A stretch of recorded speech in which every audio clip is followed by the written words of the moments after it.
And what's going on, everyone? Welcome back to Bridging the Geekdoms. That's what we're called. A show where we talk about all things in the pop culture world, whether it's TV, music, video games, movies, comics, all that kind of stuff. I am Slav, the one who will lead you on this journey through our crazy, crazy world of pop culture. But I'm not alone. With me are my two pals, my cohorts, my men in arms. We got Colton and Jerry. What's going on, guys? What's up? Let's do butt stuff and other weird butt stuff. Glad to be back with butt stuff. Wow. I'm going to step out, so you guys have fun. Nice. Oh, Bob died. Son of a bitch. He was knocked down from the silly string. Oh. So what's going on, guys? How's it been? I know that, Jerry, you got a chance to go see Spider-Man the other day. I know, Yep. Colton, you got a chance to just be a loser. And Hey, I played I a lot of exist. Halo. So Hey. what's going on? Hey, I played Power World and Power Wash Simulator too. Fuck off. No, what's going on? I mean, how's the week gone? Have you guys read anything, watched anything interesting that isn't on the docket? No. Yeah, I mean, I've been reading Fantastic Four, Spectacular Spider-Man, and some Justice League America. Nice, nice. Yeah. I Like just Colton. stay existing. Well, Colton, you were reading stuff when you were on vacation a couple weeks ago. Did you continue reading, or did you just like, I'm done now?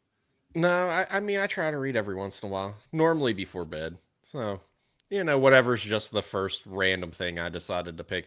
Well, I was actually looking through all the Secret Wars shit for, what was it, 2015 that you asked for? And I was like, oh, there's a lot to this that I didn't, that I didn't read. So I'm kind of reading. Yeah, the big thing, my brother-in-law, he's getting pumped up for Doomsday, and he asked me a bunch of questions about what Doomsday is going to be about, what Secret Wars is going to be about, and I kind of like told him, I was like, look, I doubt it's going to be a 1-to-1 comparison to the comics, but I was like, read both of the Secret War runs, the one from the 80s and then the one from 2015. Read those runs because it'll give you an idea of kind of the probably what they're going to be attempting to do in some form or fashion. So he found the one from the 80s, but he only got 30 pages. And I was like, I think you just got an issue, man. I don't think you got the whole run, because I'm pretty sure the whole run's like 200 and some odd pages. So that's what's going on there. And then after that, he's going to read the one from 2015. So, but he was questioning me on the 80s one. He's like, why is Iron Man black? Why is I was like, no, that's not technically Iron Man, but it is. Like, yeah, it's just Robert Downey Jr. for Tropic Thunder.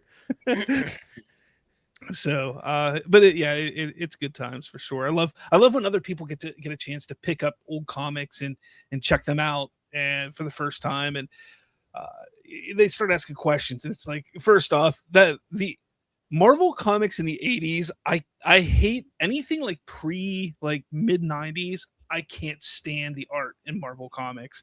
So I'm always like, first off, guy, like the artwork is very dated. And even some of the script, like, the dialogue is very dated as well. So the older comics, like for me, were a bit of an acquired taste. A lot of the art can be dated. A lot of the dialogue can be dated. Like there's been a lot of innovation to it. But there's also something special about it, but it took me a while to come around on all of that. Yeah. I mean, again, you don't want to miss out on a gem of a story because of little things like that. But again, you can, it's so crazy how massive of a change. And it really started in the 80s, like the late 80s into the 90s. There was that big shift and change of how comics were delivered and drawn and everything. So it's really interesting. Yeah.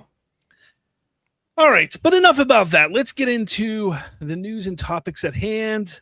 Marvel, DC, video games, other pop culture. Macaulay Culkin's in the news for some odd reason, and we're going to talk about it because why the hell not? So there's a bunch of stuff to discuss here, but we're going to start off like we do every week with Marvel. Whoops, there's Jerry. We lost him for a second. That's okay. It's okay, Jerry. You died too. I'm sorry. I died. I respawned pretty quick though. Movie talk now. What's going on, man? He says Jack Kirby's psychedelic work is timeless. See, there's some exceptions to that. Like Jack Kirby is such an iconic and storied, comic creator and artist and everything from back in the day that when you sit there and you read something of his, you're like, first off, it is clearly Jack Kirby, but it is what it is, man. They still use Kirby Crackle today, so like, there's a lot of things that they've done, that are mainstays today, and you see it in Marvel and DC. Yeah, absolutely. All right, so San Diego Comic-Con was last weekend. We kind of alluded to that and talked a little bit about it last week's show. And we got a new trailer, kind of, for Avengers Doomsday. Now, the thing is, it was only shown to those in attendance at Comic-Con. But come on, people are going to leak stuff. Did you guys get a chance to see the leaked trailer? Thanks to Jerry, yes. Yes, I did. Yeah, I think it was a better trailer than the first one. I still am struggling to get my hype for this movie. Maybe if I see it in a not, shaky phone camera, view, maybe in high def, maybe I'll appreciate it and like it a lot more. But it was definitely a better trailer than the first one was. I'm sitting here trying to struggle. Like, when are they going to release that trailer to the masses? Because right now we're at the end of July. So essentially we got August, September, October, November. So like 4.5 months until the movie comes out. D23, when is that? Do you guys know by any chance? No. Because D23 date. August 14th to 16th, so soon. So it's soon. I don't think they're gonna release it then. I mean, they might show it to those in attendance, maybe. I actually saw that someone said, and he seemed pretty confident, and I think it was like a big channel, but that they're not releasing what they showed at whatever. It's not San Diego Comic-Con. Yeah. Like at all, ever? At all, which is crazy because it was so much better than the first trailer that we got. The first legit trailer that wasn't the December, ones. Yeah. Yeah, I think that's a mistake. But who knows what they have up their sleeve for the marketing for this movie. Again, D23 is too soon. I don't think they're going to release anything then. I would say the next big trailer for this movie to be released publicly is going to come probably in October. That's my guess. And it kind of makes sense because you could attach it to movies that are coming out between October and the Thanksgiving season.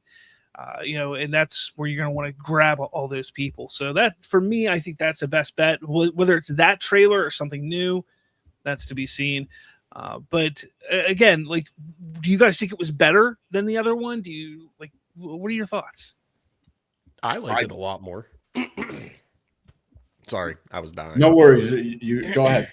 But yeah, no, it was a lot better than the first one. And I also like we get to see a little bit more of the Thor, like, no, God, no, stop, I'm scared.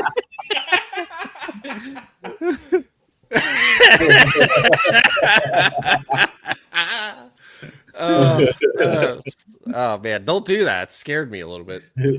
That would have been perfect time for the silly string. Oh God, no, stop. No, I ain't afraid of this. Fuck, what were we talking about? Oh, the trailer.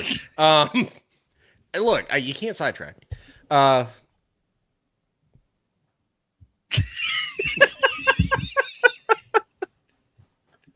right, so Jerry, what did you think? I thought it was much better than the first trailer, the first 4 trailers that we got. The Sue and Thor, and establishing that Reed and Doom and the Fantastic Four. have history was crucial. A lot of people, myself included, were really worried about that. I don't know why they're not releasing this.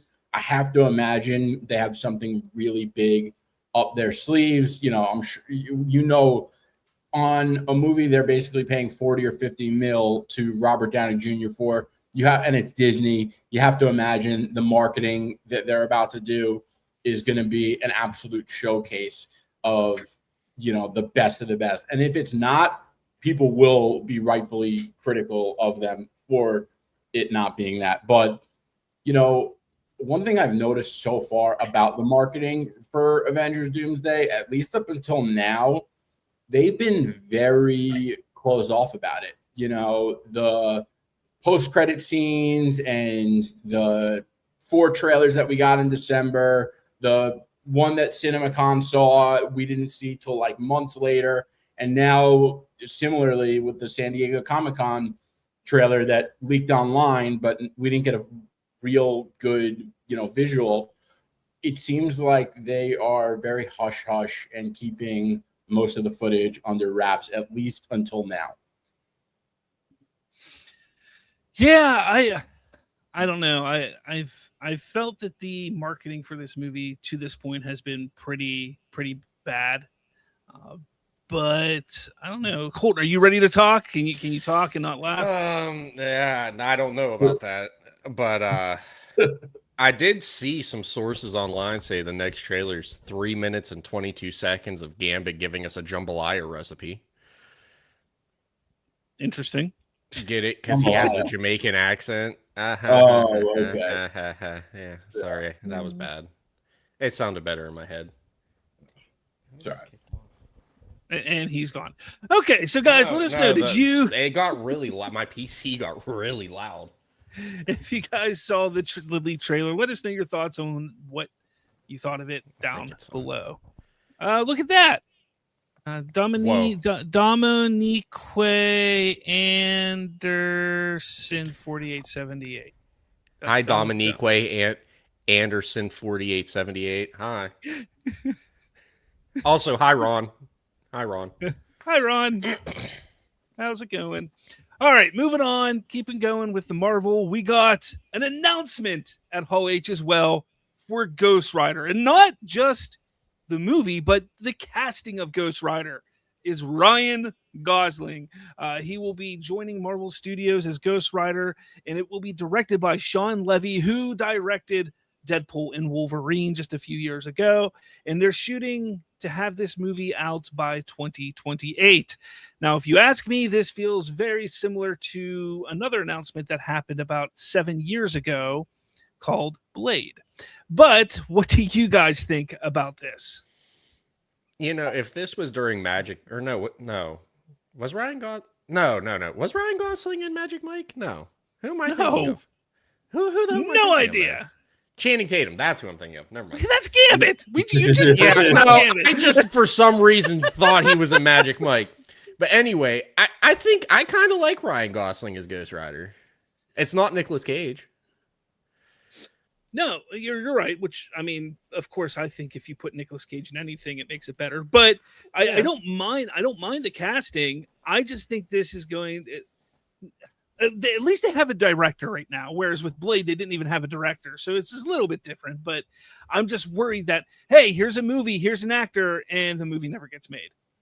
Yeah, I could see that happening, unless they want to dive deeper into the supernatural aspect of Marvel. I think the movie's going to happen. I think that Disney clearly is very happy with Starfighter, and they really like the Ryan Gosling, Sean Levy team. I think that a lot of casuals have wanted this movie for a really long time. And for me, I got to tell you, I don't really care. I like Ghost Rider. He's all right. He's not one of my favorites. I think that this movie should have came out maybe 10 years ago. And Ryan Gosling's got a lot of cosmetic surgery. I mean, he just looked complete. He looked like a different person on that stage. Maybe he looked like that in Barbie. I don't know. I didn't see Barbie. I'm a grown man. I'm 35. I'm definitely not going to see a Barbie movie. That's just me. But yeah, Ghost Rider. I'm not excited for it. I think it could do well. Like I said, the general audience seems really hyped for some stuff like this. Ryan Gosling is a huge name, despite the cosmetic surgery. Girls are going to still go crazy for him. But for me, it doesn't really get me hyped. Yeah, again, I'm excited about it because I've been wanting the supernatural world explored further with Marvel. That's some of my favorite type of corners of the Marvel universe, and they've only like scratched the surface when it came to Wanda and Doctor Strange and things like that. There's so much more to it. You add Blade, you add Ghost Rider, Moon Knight, and all these other characters that they could truly build and expand on and have a really, really badass little corner of the universe that is supernatural based.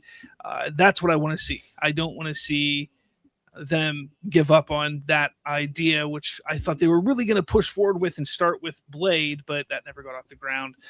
Movie talk now. I love what he brings up here because he is married to Eva Mendes, who was the love interest in the Nicolas Cage Ghost Rider movies, and everybody's saying, will she return to be the love interest in this? I doubt it, but it'd be funny for sure. I will say I do think it would do better as a TV show. I think keeping all the supernatural stuff to TV shows would do better than getting a film for Ghost Rider. Give it like a 6-episode limited run or something. All right, but let us know your thoughts. What do you guys think about Ghost Rider and Ryan Gosling and Sean Levy? Let us know in the comments below. Next up, keeping on the Marvel train, Black Panther 3 officially announced for December 15th, 2028. It will be starring a new T'Challa, kinda, and David Johnson. That was the big announcement for that. I'm going to start with you, Jerry. What do you think about this? I couldn't hate it any more than I do. I think this is such a cop-out. I think that Marvel is fumbling the ball here so bad, and don't get me wrong, there are some people that seem to be excited about it now, but like nobody talks about it. The same people were excited for Wakanda Forever. And don't get me wrong, Wakanda Forever made money, but nobody talks about Wakanda Forever, ever. You never hear about it. Nobody cares about it. It's completely irrelevant. And this is, it's just like a joke. Who cares about T'Challa Jr.? We want T'Challa. T'Challa is the definitive Black Panther. He's such a great character. How do you move forward? And how are you going to have each Black Panther movie has a different Black Panther? Like, it's not like any of them has given us a chance to build on the last. So, I mean, don't get me wrong. It would be worse if Black Panther 3 was Shuri. But still, and I want the Damson Idris. I'm a big fan of the kid. I hear this kid's a great actor, though. David Johnson. I'm sure he is, but I don't think he's as good as Damson Idris. That's a high bar, and I think that Marvel's 2028 slate is a problem because you look at the MCU post Endgame. It was like they didn't have a plan. They were just releasing random movies, and for a while, it seemed like they were going to come out of the gate really strong with the X-Men. And we don't have an X-Men movie on the slate for 2028. I don't think they're going to be adding one to the 2028 slate. I think this is a really bad move. I think that Black Panther 3, without a real T'Challa and Ryan Gosling Ghost Rider, are not going to, it's not going to give the Marvel the direction that they need to show fans after they wrap up Secret Wars. So I have a problem with this.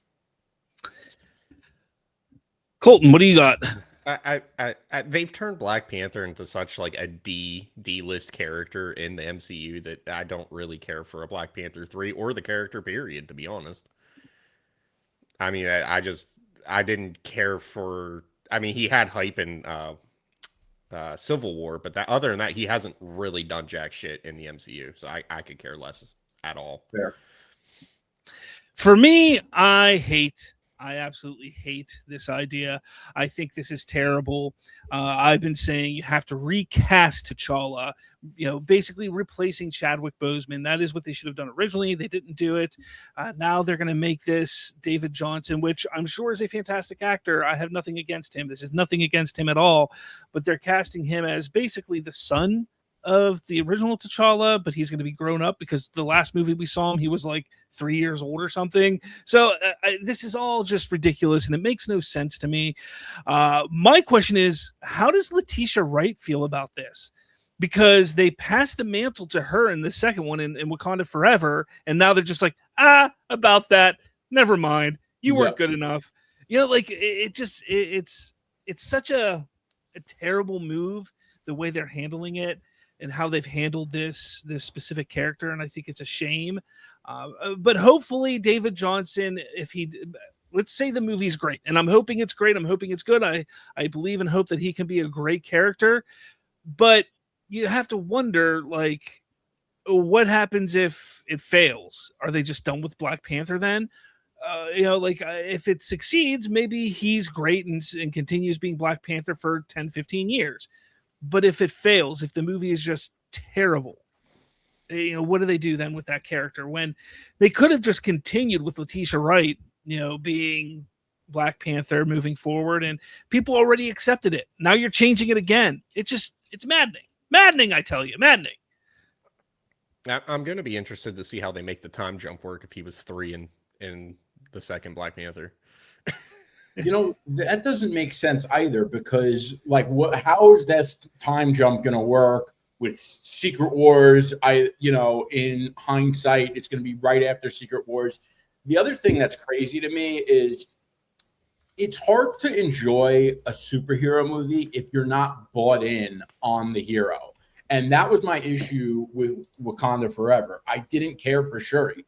I really thought that movie would have been a top MCU movie if it just had T'Challa instead of Shuri as the superhero. That movie had all the right elements, but I never rewatched it once because I don't care for Shuri as the Black Panther. That's so whack to me. They should have recast, and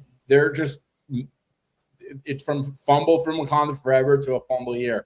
And listen, maybe it'll make money, but we all know in this IP dominant, superhero dominant cinema landscape, it's not just about making money. It's about also being received well and aging well. Look at Deadpool and Wolverine. Deadpool and Wolverine did $1.3 billion. And a lot of people would tell you it was the best movie when it came out. And you ask them today what they think about Deadpool and Wolverine, and they'll tell you, oh, it's crap.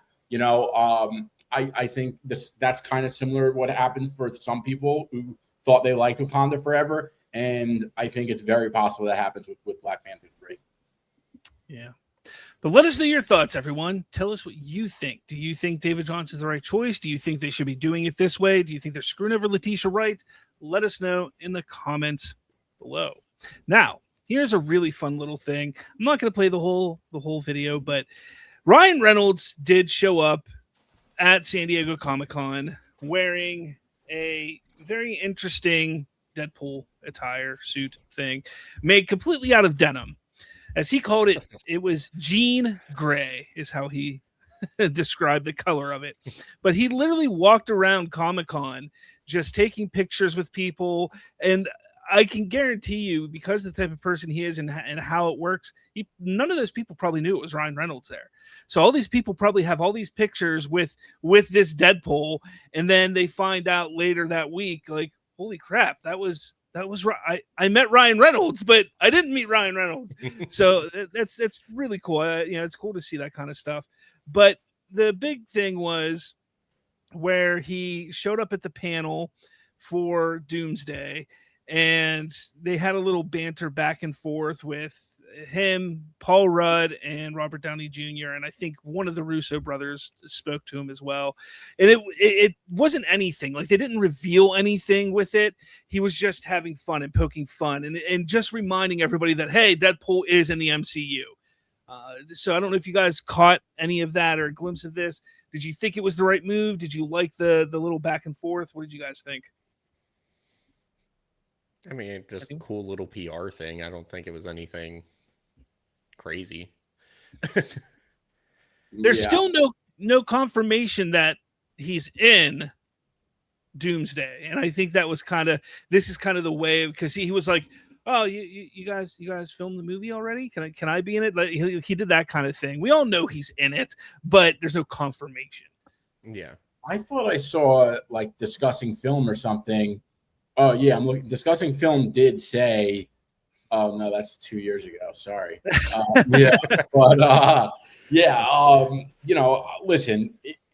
Could this be hinting towards an X-Force movie in the future? Maybe. Could it be a marketing gimmick and a stunt that they pulled to hype up the fans during their Hall H presentation? I think it's much more likely that. Absolutely, that's what it is. Ron says, I hope Deadpool is not in Doomsday. I agree. Really? Yeah, like, I don't know. The vibe of Deadpool to me is not suited for Doomsday. Ron, we'll be getting to that momentarily here, so don't you worry. I think I'm fine with him. Like I think it was last week I even said, like, I want to see him in everything, like all Avenger movies, even if it's not in a role where he's actually part of the team, but like a Stan Lee cameo or just kind of popping up. Now, this one, I think this movie, or at least Secret Wars coming up, I think he should play a significant role in some form or fashion, because he's Marvel Jesus. Let's not forget that he's Marvel Jesus. So I think he should, but I don't know. I just, hey. Yeah. I mean, I could care less. I mean, I'm sure he's probably in it for about 5 minutes and then that's it. I mean, with all 432 people they have in the movie, I can't imagine them having. Yeah, he's going to have about the same screen time as every other person that's not Steve Rogers, Dr. Doom, anybody in the Fantastic Four. He's going to have every screen time of all the characters below that. All right, but let us know your thoughts, everyone, in the comments. What do you think about Deadpool being in Doomsday? Did you think this was fun with Ryan Reynolds walking around in a very odd Deadpool costume? Let us know in the comments below. Comic Craze says, Slav, react to Ramayana trailer. Please react to Ramayana trailer. I don't know what Ramayana is. Bob, you got to give them what they want. I don't know what it is either. Ramayana. You got to get peer pressure. Movie? Movie? It is no, it's a 2010 Indian film. Oh, please. Is that please? If that's what it is, I don't know. All right. Anyways, let's move on to, because we got a couple more Marvel things, because it's Marvel heavy this week, guys.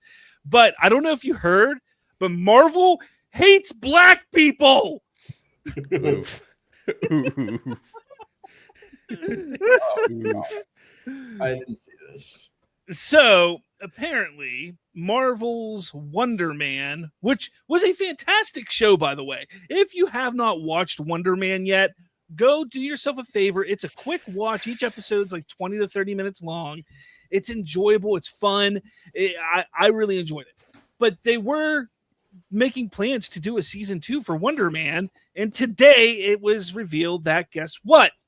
It's canceled. It's not coming back for a season 2. We also have Blade, which has been in development hell for the last 7 years. Captain America, that is Sam Wilson's Captain America, failed miserably at the box office, and they're saying he's sidelined because of bringing Steve Rogers back. Armor Wars, which was going to be Rhodey's little project that was supposed to be a TV show, was moved to being a movie at one point, and now I think it is canceled. So I don't know about that. I never heard of Moon Girl, so I don't know if that was even a thing that was supposed to come. And then Monica Rambeau, which I feel like they're saying, where is she? I mean, she was in WandaVision, and then the next logical thing was she was in the Marvels. There's been no reason to bring her back since then.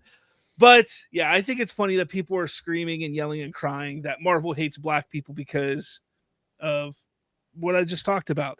Now, again, the big news here is Wonder Man has been canceled. It will not be returning for season 2, which I think is disappointing. I liked Yahya Abdul-Mateen in the role. I do hope that he gets brought into the larger MCU in some form or fashion down the line, especially because he has some, I mean, his powers aren't like, whoa, these are cool, but it'd just be interesting to see him in the role in a bigger way.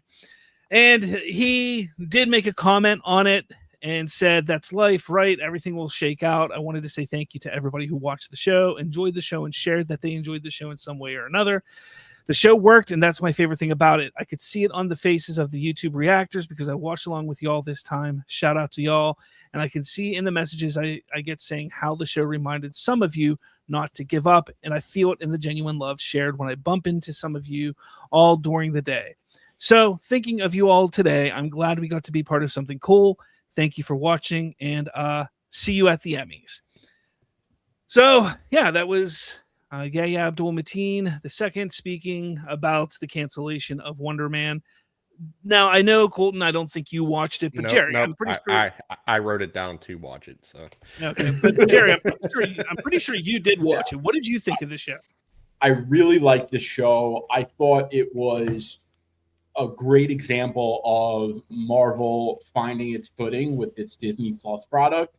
You know, Marvel's whole brand is superheroes who have relatable characteristics and traits. And this whole show, like you said, it was just about not giving up on your dreams. It was very self-aware. It was innovative for the genre. It was great in so many ways. It's really disappointing that this was canceled. I thought that, like, a lot of people really like this show. This is just a bad move. I don't understand what something must have happened behind the scenes that we're not familiar with, because the show was received well by people who watched it. People who watched it, like myself, you, really liked it. And it wasn't like an effects heavy show either. So It's not like it had to, I can't imagine it have been a lot of money to produce. So I don't know. I think it's really interesting. I don't, like you said, there had to be something that went on behind the scenes. Destin Daniel Cretton, who did Shang-Chi and Spider-Man Brand New Day, he was kind of the guy behind this. I'm wondering, now hear me out. I'm wondering if, because he's not going to be able to come back, because I believe he's going to be doing the next 2 Spider-Man movies and possibly a Shang-Chi too, that's a lot on his plate. And maybe that's kind of what happened. Maybe it's that he's not able to be involved and nobody wanted to do it without him being there, because from, I mean, let's face it, we're seeing what happened with Spider-Man Brand New Day, the reactions, people are loving it. Sony and Marvel would be stupid not to bring him back. So, you know, I mean, it's just, I don't know, maybe that's what it is. I don't know. Yeah, but, and they've struggled a lot with Disney Plus. There's been, most of Disney Plus Marvel has not been received well. So that's why it's so crazy to me. Like, it's one of the few wins they had, at least on fan reception and critic reception. Like, that's what's so crazy to me about it. Yeah, for sure. But let us know your thoughts. Did you like Wonder Man? Are you upset that we're not getting a season 2? Do you think, hey, maybe at some point they will do a season 2? Let us know what you think in the comments below. All right. So we're going to start moving into Spider-Man talk here, but I wanted to bring this up before Jerry gave us his review. Tom Holland, in an interview with Josh Horowitz, said, I have a really clear vision for passing on the baton. I think it's really exciting. So they have an idea. They're already, at least Tom Holland is, considering and thinking about how they could pass on the baton as Spider-Man in the MCU, which would be very different than what they've done in the past with Spider-Man in film. Now, I have not yet seen Spider-Man Brand New Day. I know Colton hasn't. I know, Jerry, you did see it. So I don't know if there's anything in that movie that could be pointing into the direction of where they could be going or not. But of course, everybody says, oh, it's got to be Miles Morales. They're going to bring in Miles Morales, which I would love to see. But I want to know, before we get into the talk of Spider-Man Brand New Day, I'm going to start with you, Colton. How would you like to see it happen? Like, do you think that he should die, or they should make a new Peter Parker, or that they bring in Miles Morales? Like, what do you think? Oh, I'm in the same boat as you. I'd love to see Miles Morales in in his own movie that's not animated. I mean, no disrespect to the animated Spider-Man movies. They're good. But seeing a live action Miles Morales would be fan-fucking-tastic. Especially considering like Tom Holland doesn't even have to like disappear. Like he could just be a backdoor mentor. Like, hey, there you go. Yeah, absolutely. Jerry, what do you think? Now, again, I don't know if Brand New Day has anything, so be careful. I'm not going to get onto, unless when we do the review, if you want me to do spoilers, I could do it. If you don't, I cannot. But for this moment, and probably for the review, I'm not going to do spoilers. So, the movie just came out. Everyone wants to see it and enjoy it and hear about it without spoilers. I get that. But so I'm not going to allude to anything. But what I will say is I saw this walking out of the theater on round 2 today. And I was like, I'm just not ready for it. I'm not ready. It's not that I'm not ready for Miles. I'm not ready for Peter to pass the baton.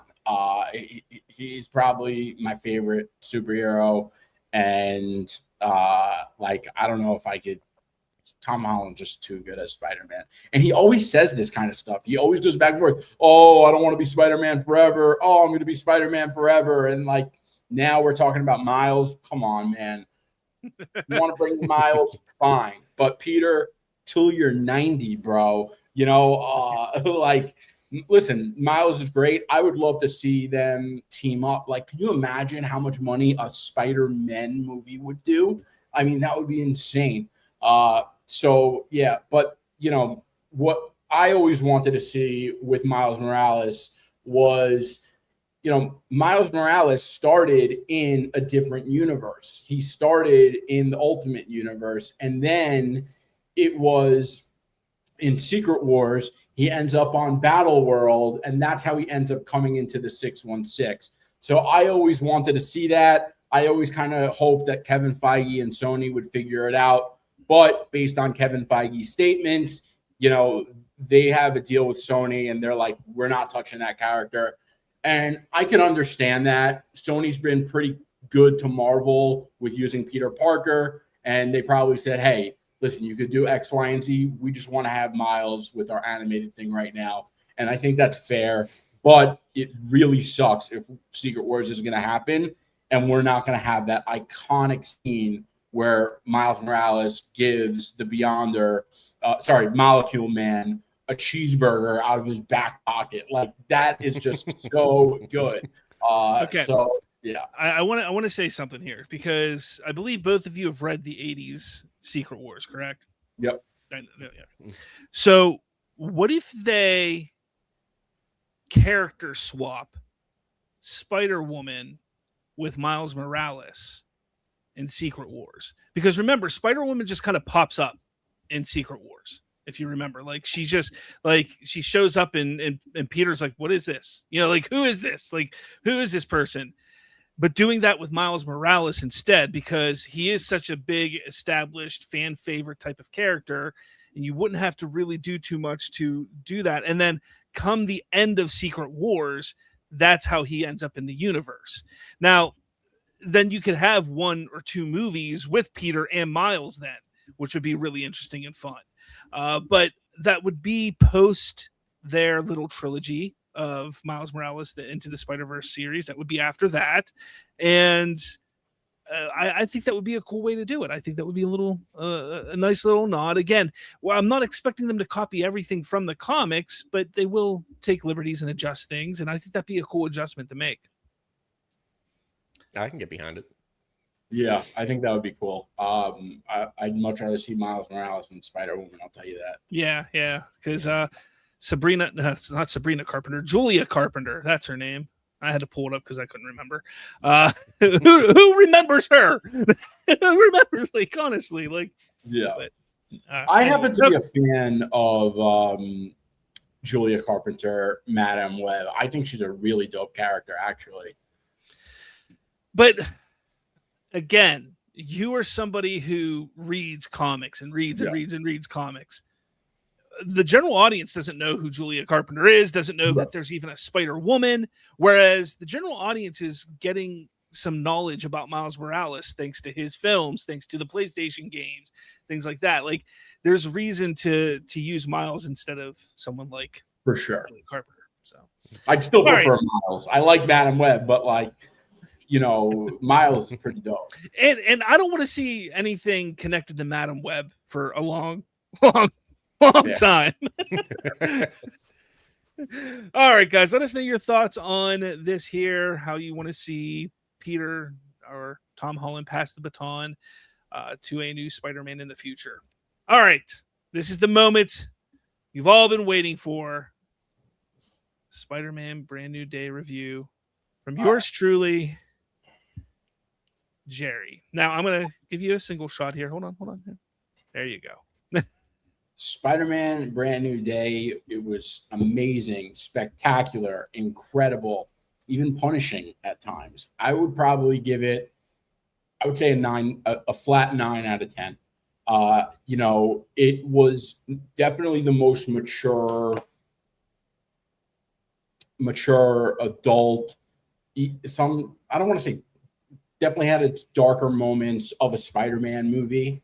You know, like the story was really mostly weighted about characters and emotional. And in that sense, it felt like Thunderbolts. I remember after Thunderbolts, a lot of people were saying, I would like to see more of this from Marvel. And it feels like Marvel's new style is very character driven and very emotional driven stories. You know, Peter Parker is alone, and there are the entire cast is great. There's not one actor or character that wasn't done to perfection or near perfection in this movie. And, you know, Peter's arc, it very much builds on what John Watts did with the Home trilogy, and it throws you right into where Spider-Man is today with a montage. I would say I think it's the best, you know, kind of catch-up montage done in a comic book movie ever. It's better than the one they did in Fantastic Four. It's better than the one from Across the Spider-Verse. You know, the supporting cast, Punisher was amazing. You don't really feel like he's watered down. I mean, it's definitely a bit of a lighter and more humorous version of the character, but don't take that and think like Guardians of the Galaxy humor. Nah, he's still Frank. And, you know, he worked really well with every character that he was with Spider-Man, with MJ. It was just amazing. The villains in it, you know, that's the one thing. If you're looking for a villain-centric story, this is not really a villain-centric story. It's really more about Peter Parker and diving into his, you know, Spider-Man life and putting that first. And like, you'll see in the montage, like how great of a Spider-Man he has been for a while, where, you know, he's been off screen. The music was great. The cinematography, the web slinging. I mean, this was the kind of web slinging that we saw in the opening scene in The Amazing Spider-Man 2. A lot of the web slinging and a lot of the combat was clearly taken from Insomniac in the best of ways. For those of you that don't know Insomniac, I'm referring to the iconic PlayStation games. The emotional impact it's probably the most emotional Marvel movie, maybe even comic book movie ever. In terms of comic accuracy, like the characters were done, like I said, so well. MJ finally felt like more of the MJ that we know from the comics, and she even looked more. I mean, you know, you've seen in the trailers they dyed her hair a hint of red. You know, she dressed more like MJ from the comics. You know, maybe that's just her evolution going to college and not being a kid in high school anymore, you know, but everything really worked. I would say the pacing in this movie, there's not a moment in this movie where you're just like, oh, get to the next scene, or it's kind of dragging here. The pacing was amazing. The structure, you know, the only things I didn't love was, and this is just my own personal expectations, a lot of the villains that were teased for the movie didn't really have full arcs. I don't want to exactly say who, But like I said, it's not really a villain-centric movie the way the home trilogies or most Spider-Man movies are, but it's a very New York City, classical, grounded Spider-Man movie. And, I remember on the old pod that I used to do, I used to always say, and I used to always argue that that's what I wanted to see from this next Spider-Man movie. And it felt like what I was saying for so long that I wanted out of this Spider-Man movie, that's what they did. So I was really happy with it. It just, and they adapted some of the other, I don't know if you're familiar with that comic, but the other is it's from the comic run that at the end of that comic run is the comic called One More Day. That was what inspired No Way Home. But in that comic, Peter has some traumatic events and his powers come stronger, but he has trouble controlling it. So you'll see that aspect. It's obviously something that's been teased in the trailers. And if you are someone who pays attention to theories and stuff like that online, there's been a lot of theories about that, but my concerns that I had with the other comes from my favorite Spider-Man run, but it was one of the down points for me in that comic run. I didn't feel that watching this movie. They did it really clean. You don't need to read the comic to enhance the story or anything like that. It didn't drag out. It was just kind of part of Peter's development as Spider-Man in the movie. It was definitely different than the home trilogy, obviously with Destin Daniel Cretton directing it, who, by the way, absolutely has the sauce. This is one of the best looking comic book movies of all time. It might even be the best looking Spider-Man movie, even above Across the Spider-Verse and Into the Spider-Verse. I think that might be a little bit of a personal preference there. So I understand some people like different things than others. So maybe you won't feel that way. But, I think it might be fair to say that this is, I wouldn't say it's the best Spider-Man movie ever, but I think it's fair to say it's at least in the top 3, and it's definitely the best Spider-Man movie from the MCU. I did see some people saying it felt like a comic book come to life. I have to say, as much as I love that that's kind of becoming a thing and everyone loves saying it, I feel like people say that about every movie these days, and it's not always true. No Way Home to me felt like a Spider-Man comic come to life. If you've read the Dan Slott Amazing Spider-Man saga, that movie felt like that, even though it took from the J. Michael Straczynski run. It felt like a Dan Slott, big scale Amazing Spider-Man comic. This movie, there were a lot of moments that were recreated from iconic comic covers and panels. And even if you're not a comic, crazy fanatic like I am, you've seen a lot of these covers and a lot of these panels just being on social media. So you'll recognize them. You don't have to be a comic fanatic to recognize them, which I appreciate it. I think a lot of people say, oh, well, you have to read this comic to enjoy the movie. That's BS. You shouldn't have to read any comic to enjoy a movie, but, obviously it could enhance things. I don't want to get into any spoilers here, because it would be one thing if we were talking about this on Monday after it, but the movie did just come out. There were a lot of emotional moments. It was really an emotional ride. And I think that what this movie set out to accomplish with Peter kind of,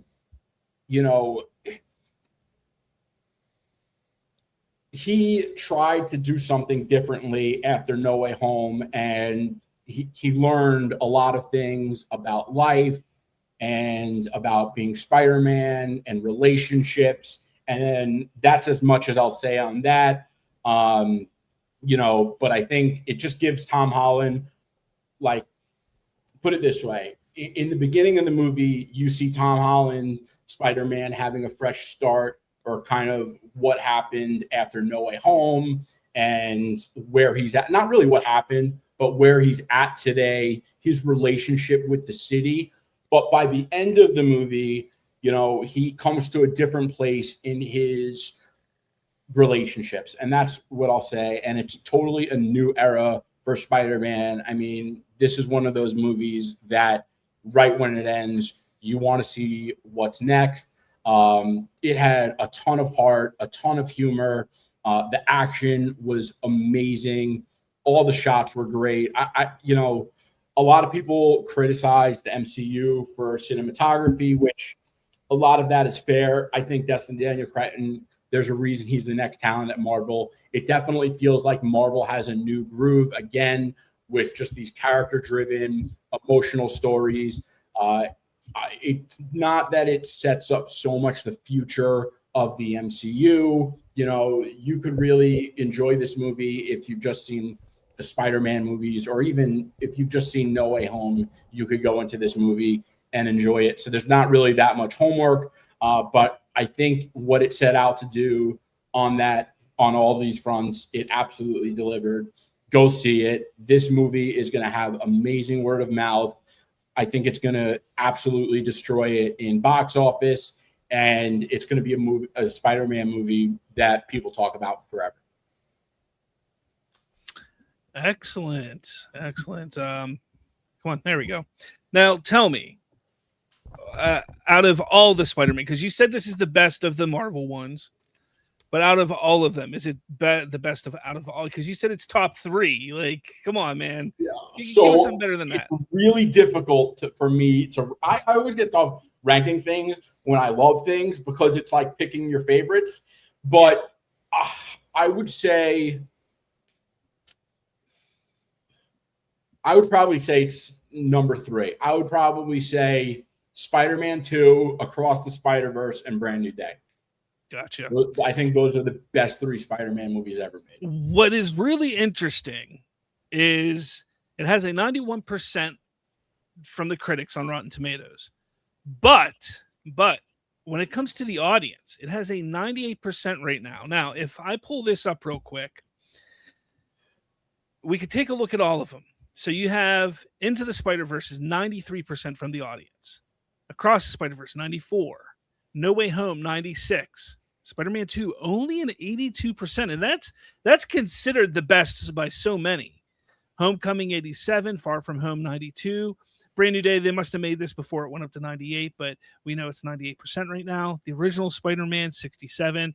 And then The Amazing Spider-Man, which is a crappy film, 77%. Spider-Man 3, which still has the best version of Venom in all of movies, 51%. And then Amazing Spider-Man 2 is at 64%. I don't care about the other movies. But it has the highest audience score out of all those movies. Out of all the movies that specifically have Spider-Man in it, it has the highest score. That to me is very telling. Like, okay, the critics are the critics. The critics they don't typically give high ratings for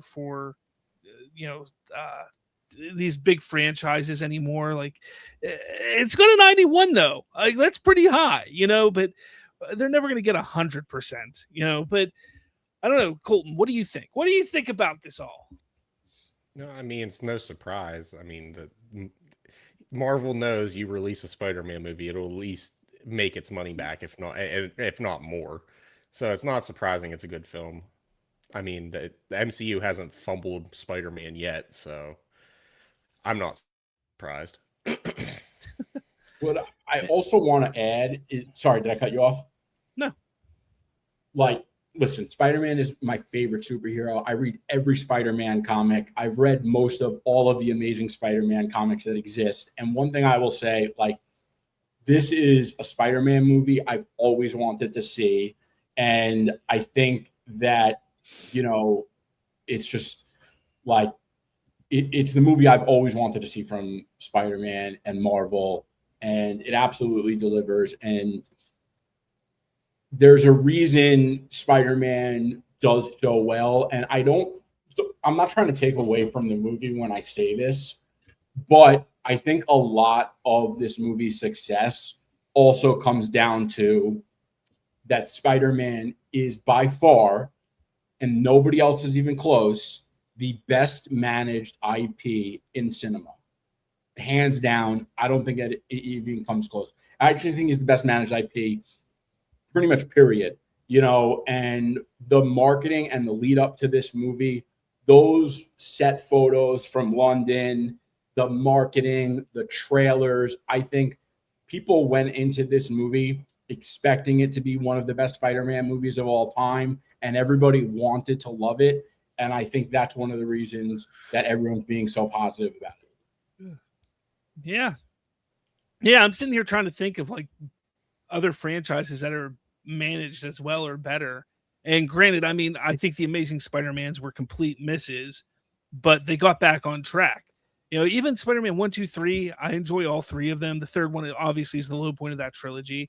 Then Amazing Spider-Man movies, I think, were just low points completely. But then you have the Across the Spider-Verse, and then you have the Tom Holland Spider-Man movies. Now, granted, if you want to add in like the Venom, the Craven, the Madam Webs, like those are all shit movies and shouldn't have ever been made to begin with. But Spider-Man as himself, I think you're right. I think it might be, because you take a look at some of these big IPs. You take a look at Star Wars. That fell flat. You take a look at Lord of the Rings. They've had trouble. You know, The Hobbit didn't do very well. The show on Amazon's wasn't doing great for a little bit. So yeah, I don't think you're wrong on that. You know, that's interesting.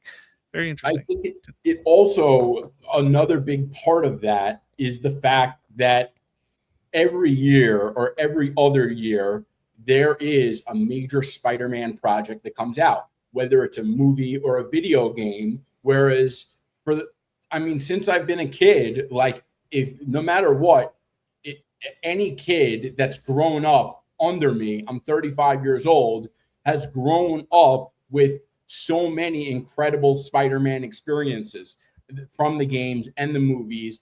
And you can't say that about Batman. Batman's had a lot, don't get me wrong, but they don't release Batman projects as well as Spider-Man, or even as frequently as Spider-Man. And if you were to think about any other character that someone would try to argue, it would be Batman. And don't get me wrong, Batman's like literally my other favorite superhero. So I get it. But, you know, when's the last time we saw a Batman movie or a Batman video game? It's 2022, you know? Yeah. Yeah, for sure. You got anything else, Colton? When you going to see it? I'm gonna try to do it Sunday. I'm heading out Saturday morning. We got wrestling. We got SummerSlam this weekend, so I got to go early to go see it so I don't miss SummerSlam. But yeah, I'm planning on going to see it Saturday morning.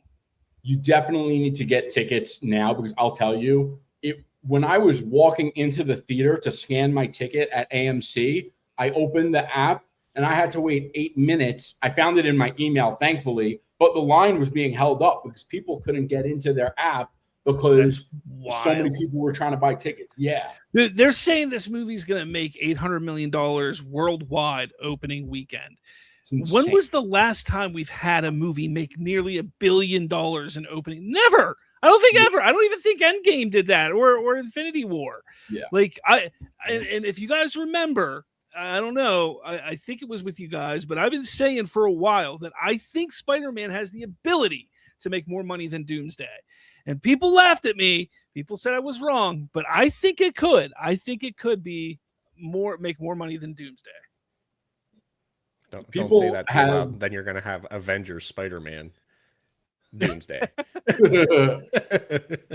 People are more bought in on Spider-Man than they are Doctor Doom. Listen, Doctor Doom is my favorite comic book character, but it's just true. You know, there's never been, we haven't had a legit Doctor Doom movie ever, or even in the MCU, where Spider-Man, you know, you don't have that problem.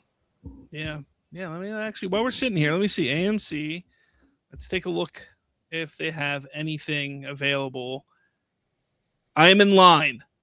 I literally just pulled it up, and I'm in line at 10:30 p.m. on the 30th, on Thursday, the day before. I'm in line to get onto the website. That is insane. Yeah. That's insane. Oh, now I'm being redirected. Now, luckily, where I go to see movies, it's not typically overly packed, but it very well could be. I'm just saying it very well could be right now. Because do you come down here? Oh yeah, that's the closest theater. So I went to see Deadpool on a Sunday morning first showing when Deadpool and Wolverine came out, and I was one of the last 3 people because I was like, it's Sunday morning, no one's going to be here. One of the last 3 seats. Me and Nicole tried to see the Odyssey last weekend, and we couldn't find a seat even at 10 a.m. on a Sunday. That's crazy. Jeez. Yeah. So I mean, it's still they're still not full. They're still not full for Saturday, but I should probably tomorrow get. Yeah, I mean, it's a lot of front row seats that are open. Yeah. No, that's how the Odyssey was last weekend. The first 2 rows were open, nothing else was. Yeah, that's nuts, dude. It's gonna. Hey, I mean, I just want to see it, so I don't care where I sit. Like, I'll go watch it. But it's still nuts that, like, even down in Morgantown, West Virginia, it's getting sold out like that. That's crazy. Way to dox me. Way to dox me. All right, let's move on here. DC, we got some DC talk now. If you remember a couple weeks ago, let's change the banner here before it looks stupid. What am I doing? I broke it. Show. Okay. So a couple weeks ago, there was some talk that Tom Brittany was going to be Batman, or that John Campea had some information and news about who Batman is going to be in the DCU. Stop it. I keep breaking it. There we go. Now, somebody just went on Threads and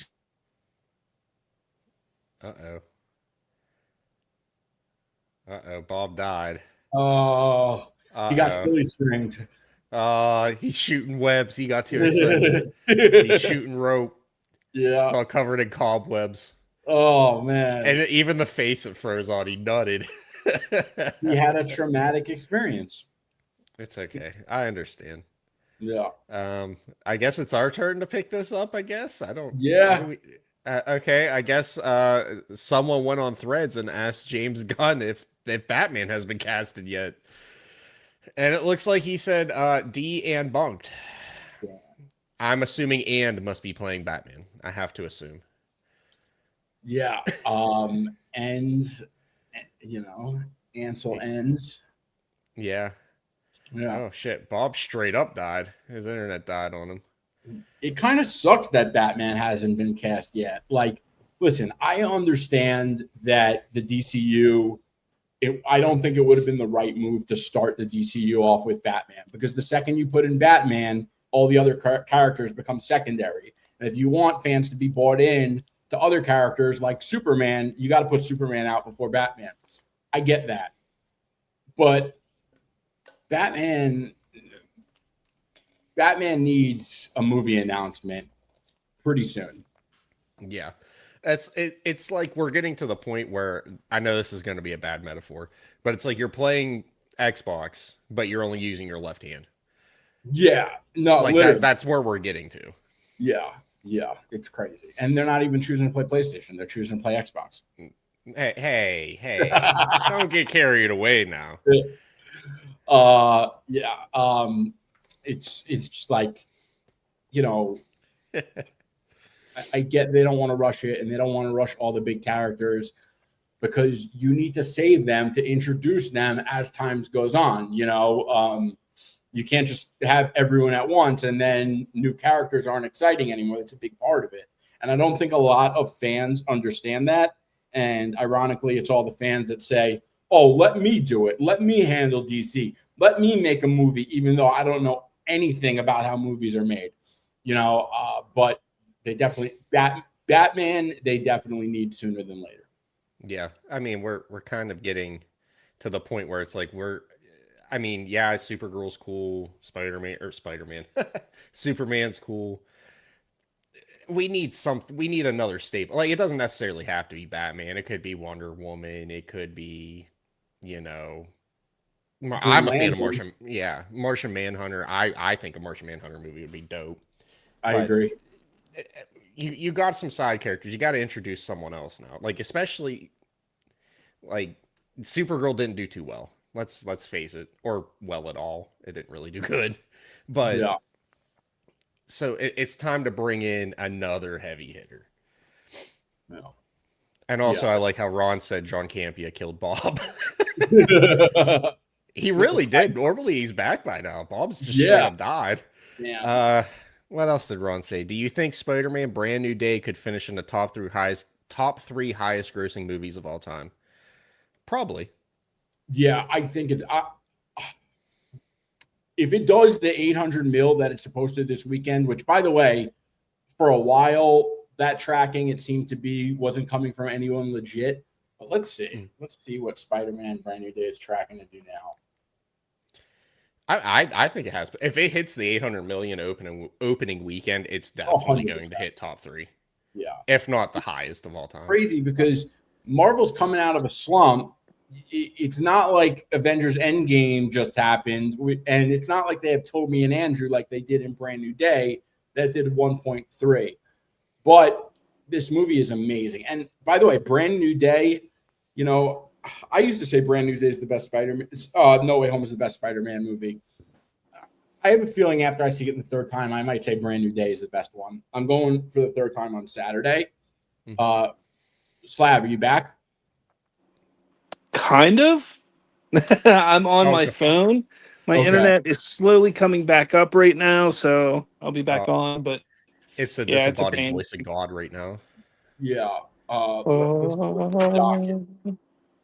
And then Ron also said, "Does the DCU Batman need to wear?" And the DCU Batman needs to wear trunks.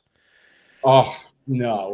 I'm sorry, but like superheroes are supposed to look cool, and when you wear underwear over pants, you look like Captain Underpants. And I don't know if you know this, but Captain Underpants isn't fucking cool. Okay, sorry, not sorry. Underwear over pants, whack. Yeah, I mean that would have been cool, like in the 80s, not in 2020, probably 2030. Let's face it, it's not cool. Let's see an armored Batman. Yeah, when people were still jazzercising and shit. Yeah, like Richard Simmons isn't releasing VHSs anymore. So yeah, you know, like I don't need to see She-Hulk wearing Jordan 5 grapes, you know?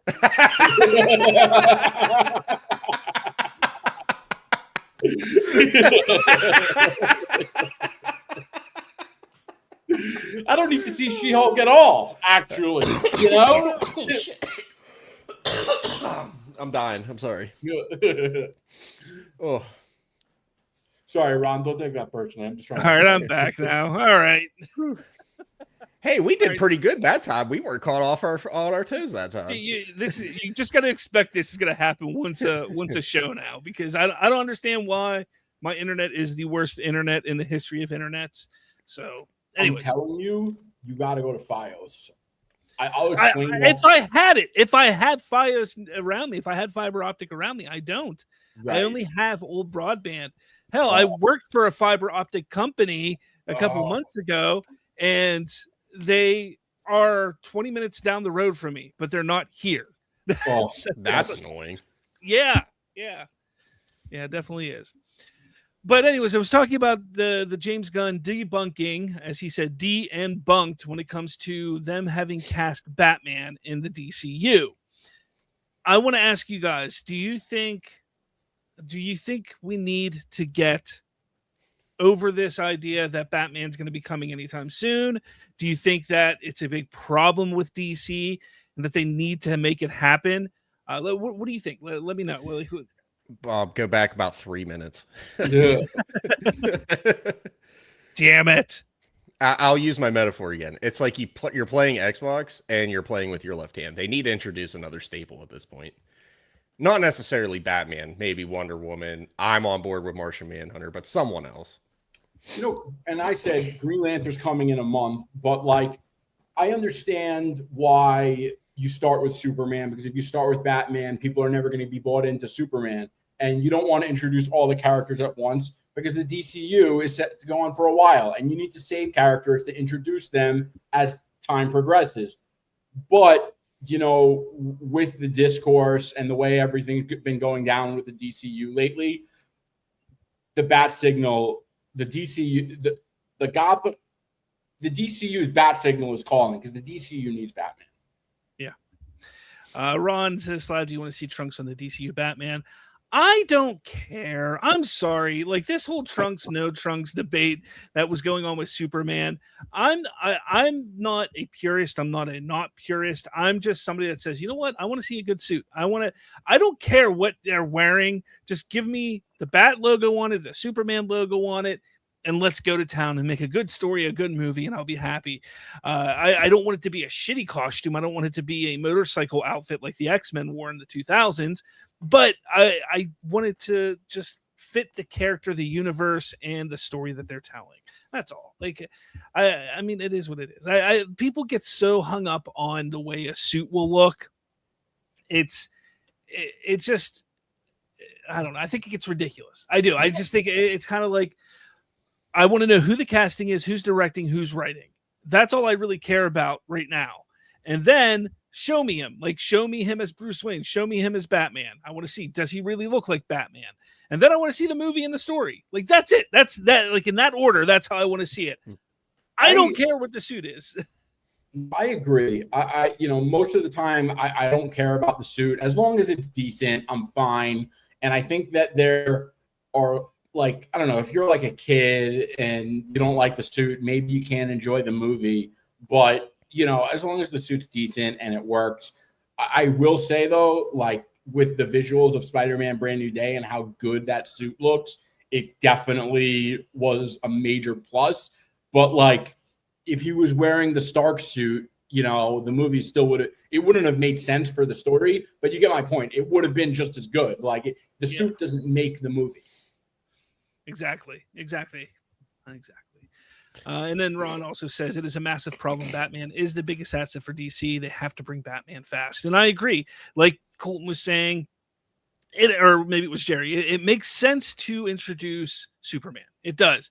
But you need to have your strongest asset, your strongest pull, your strongest get into that franchise, get into that universe. I get that they're doing the Robert Pattinson movie that I really couldn't care less about, which I will watch. I will, because I'm a big Batman fan. I just didn't like the first one. And I know that's going on, but there's no reason why you can't introduce this Batman, get people excited about this universe's Batman. I know that Superman is the pillar, the main pillar of this universe. But again, I keep saying this. We are 4 years into James Gunn running this studio, and he doesn't have a Batman yet. He doesn't have a Wonder Woman yet. And by the time they do come out with these characters, he'll be in it probably 6 years, 7 years. That's not good. That's a bad look for James Gunn. And that's not saying I don't trust what James Gunn is doing. I'm just saying maybe some of his priorities aren't where they need to be when it comes to the big names for the universe. Yeah. All right. I think that's all for DC talk. Next up, we got other happenings in pulp culture. It sounds like a Jeopardy topic. It does. It sounds like it sounds like a television program. That would be a good one-off episode to just set up a Jeopardy game. Yeah, that'd be so Sure, I'll be the one jackass that doesn't score any points. I'll be the host because I think that's the most beneficial way for me to be in part of that game. Who's going to be the Sean Connery of the group? Is that going to be you, Colton? Yeah, I'll be Sean Connery. If you get the SNL reference. All right. Anyway, that was when SNL was cool. I'd much rather be the Tom Hanks, but when he was the MAGA guy. The MAGA on blackjack. Kenan Thompson was pretty. I broke bomb. Hasn't happened in a while. It was one of the rare instances where SNL hit it perfectly. Anyways, going on to the topic here. Disney apparently has met with Macaulay Culkin, because people care about Macaulay Culkin nowadays, about a new Home Alone movie. That's right. Culkin pitched for the film had Kevin as a single dad who gets locked out of the house by his estranged son. The house is sort of a metaphor for our relationship, he says. Okay, look. I love the first Home Alone. I think I like Home Alone 2 better. And then after that, they all sucked. Granted, I think it was Home Alone 3 had Scarlett Johansson as a little kid in it.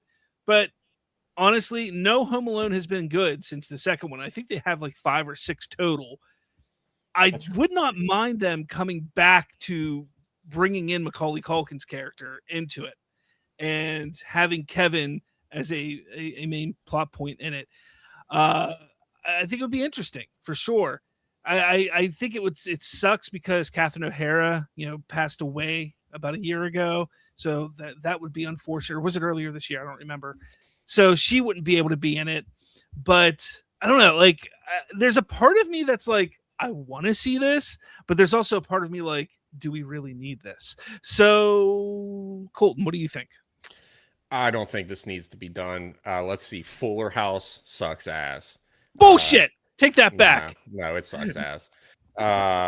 Girl Meets World sucks ass. The Roseanne, whatever the remake of that one was, sucks ass. The Connors sucks ass. Everything that came back from the 80s and 90s that they were like, oh, we're going to, adultify it and bring in new characters, but we're going to hang on nostalgia, sucks ass. Let's not do it. All right. Jerry, what do you think? I'm kind of with Colton. Like, I don't think that this is a good idea. I don't even think it sounds good. I like the idea of bringing Macaulay Culkin back and doing a Home Alone. And, he obviously had it rough in his adolescence and a young adult, and it finally seems like he has his life together now. So I think it would be great to make a new Home Alone movie. But if they're going to do it, like, they're taking a major risk, because if it's bad, it could, I don't think it'll ever, actually, I don't know if it's risk, because even if it is bad, it's not going to tarnish the legacy of Home Alone 1 and Home Alone 2. Really.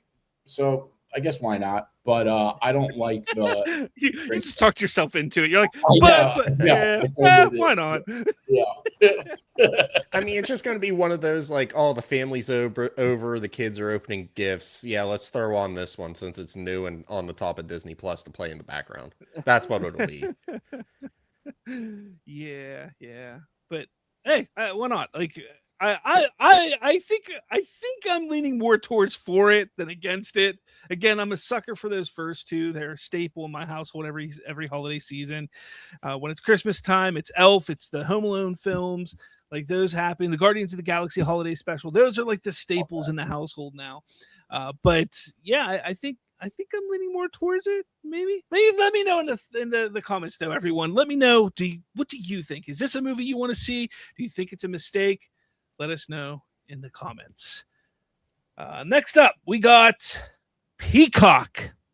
The cock will be bundled with YouTube Premium starting in early 2027. Sorry, I even saw it in the notes, and I still laughed. I told myself I wouldn't laugh, and I fucking laughed. Sorry. It works. It's a premium cock subscription, That's what they need to call it, premium cock. Yeah. Peacock, premium cock, nice. But it will be marking the NBC streamer's biggest wholesale distribution deal to date. The bundle will be in addition to the existing, alongside the existing, what variety? Existing YouTube Premium plan, which costs $15.99 a month and includes ad-free YouTube, background play, offline downloads, and YouTube Music. Pricing has not been announced. Now, here's the thing. Peacock might be the lowest. Maybe Paramount might be a little lower than Peacock when it comes to content that is driving subscribers. Because at the top, you got Netflix, you got HBO. Those are like the big dogs. Apple is really good too. Like, they have some quality shows on Apple. I'm thinking Ted Lasso, Shrinking, For All Mankind, and what was that? The big one, was it Severance? Like, there's so many big ones on Apple. You forgot the big one, Monarch. Duh. Monarch. Yeah, I forgot about Monarch. But so, like, I'm looking at those as the big ones. This makes sense for Peacock because, one, let's not forget what's going on with YouTube right now. YouTube has become basically like a channel that people watch on their home televisions now. People literally get YouTube Premium and watch YouTube on their television. I do. Like, I'm a sucker for Financial Audit. Like, that show, I can't get enough of it. I'm sorry. Like, I typically hate all the drama-filled stuff from like reality TV. This is a little bit different, but if you've never watched Financial Audit with Caleb Hammer, you got to give it a shot. It is hilarious. I sent you guys a TikTok yesterday. Yeah, I watch his little TikToks every once in a while when they pop up. They're great. Like, he's hilarious, and it's just like watching a TV show. That's what it is. You put on these channels that you watch. I'm a big tech guy. I love watching tech videos. So adding the possibility of getting Peacock alongside of it for probably like an additional $5-10 more, maybe that's what it'll be. That's enticing to people. That's going to help Peacock kind of get into more homes and more people watch it. Do either of you have Peacock? Like, for me, I watch Peacock. Like, right now I'm watching Supernatural, and that's on Peacock, but that's an old show. I can't think of a new show that's on Peacock that I sit there and say, I got to watch that every week. But do you guys watch Peacock? Do you think this is a good idea? Jerry, you go first this time. I don't watch Peacock. I think I had it once to watch the John Wick spinoff, The Continental, the prequel. Yeah, it was all right. But I don't have Peacock, but I do have YouTube Premium, and I don't even really watch YouTube that much, but I just know when I do, I don't want to deal with ads. And one of the things that's made you, and I don't really I listen to music a little bit. I'm more of a podcast guy these days, and I used to love rap. I don't love rap, but what makes YouTube Premium such a good deal for me is that you get YouTube Music for free with it. So I don't have to pay for Spotify or Apple Music or anything like that. So I think YouTube needs to do more of that. I think that they will both benefit from this deal a lot, because streaming services keep going up in price. We were talking about this literally 2 days ago. We were all like, oh, we all felt like we need to cut out some of our streaming services, because I mean, if you have them all, it's much more expensive than cable TV, which was the whole purpose, was you get on demand for cheaper, and it's not what it was supposed to be. Yeah. Twisted Metal was on there too. Don't forget about Twisted Metal. That was a good. That's good? A fun show. It's not bad. I'm not going to sit there and say it's like high quality, but it's enjoyable. I will open your eyes, buy a VC box. You'll thank me later.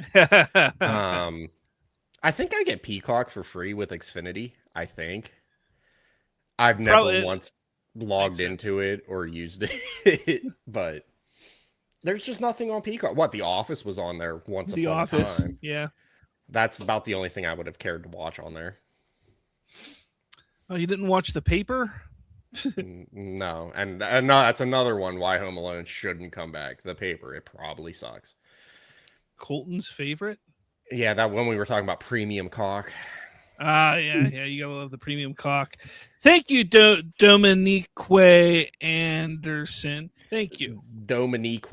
I just love that YouTube's trying to spread the cock around. Get the cock into every household humanly possible.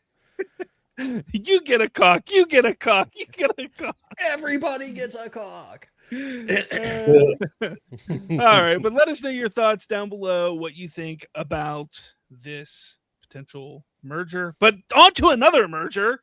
The Warner Brothers Paramount deal has hit a snag. It is officially blocked for probably at least a year at this point, as they will be going to trial to what is it, like 6 to 12 states or something like that is trying to block this, and they're like, hey, we don't want this to happen. And the judge was like, okay, well, we're going to put a halt to this deal. It cannot close until this trial is over.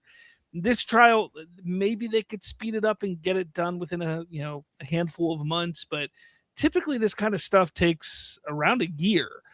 That leads us to the whole thing where Paramount will have to pay the shareholders of Warner Brothers millions and millions of dollars each quarter that this deal isn't closed.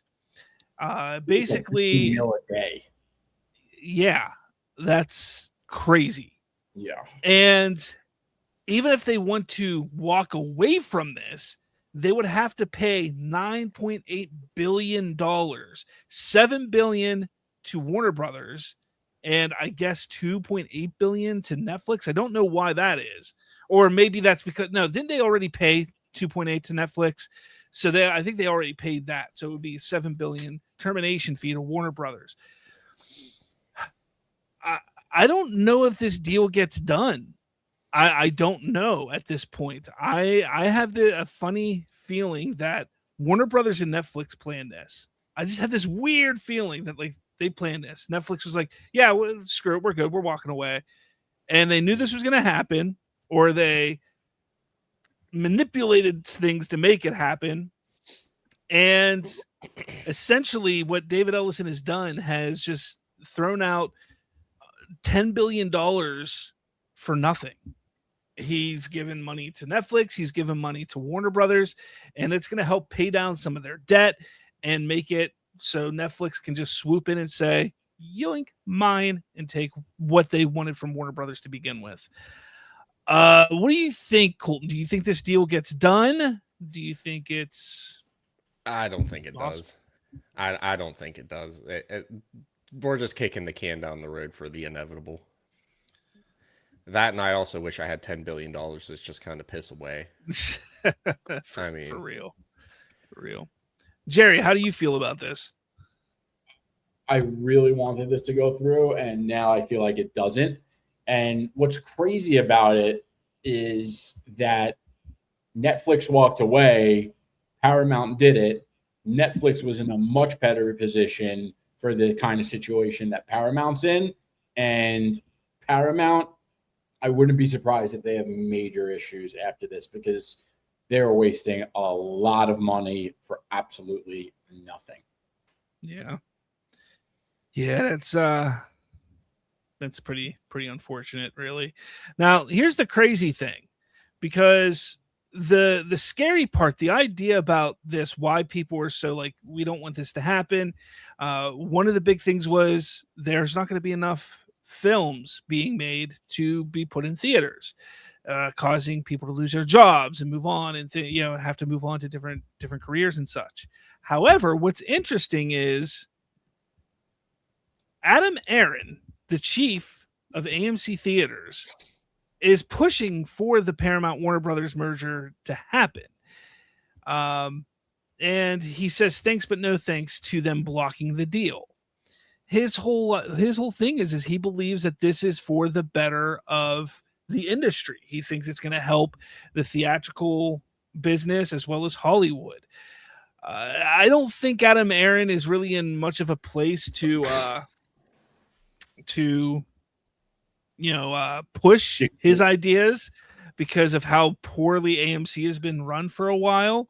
But I think it's something that some people should take a look at a little closer, because as I've said before, all right, David Ellison is promising 30 movies a year, 15 from each company, which would be Warner Brothers and Paramount, which would be more than what we got this year from both of them together.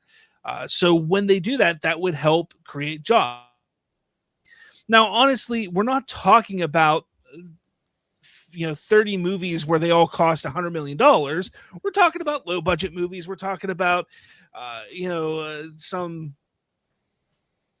artsy films, things like that. Obviously, that'll probably be a quarter or more of those movies that come out, and you would probably have somewhere between 10 movies, maybe 9, 10, 11, something like that are more of the higher budget, big blockbuster, big viewership getters type of things.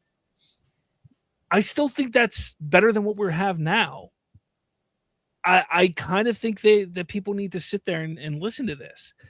I don't know, like, what is it that you think, Colton, because you're the one that's like, I don't think this is going to happen.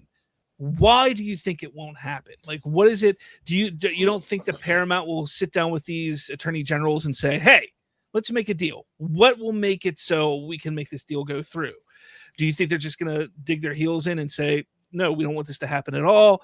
And why? Well, what do you think? I genuinely think it's just the politics of the world we're in today.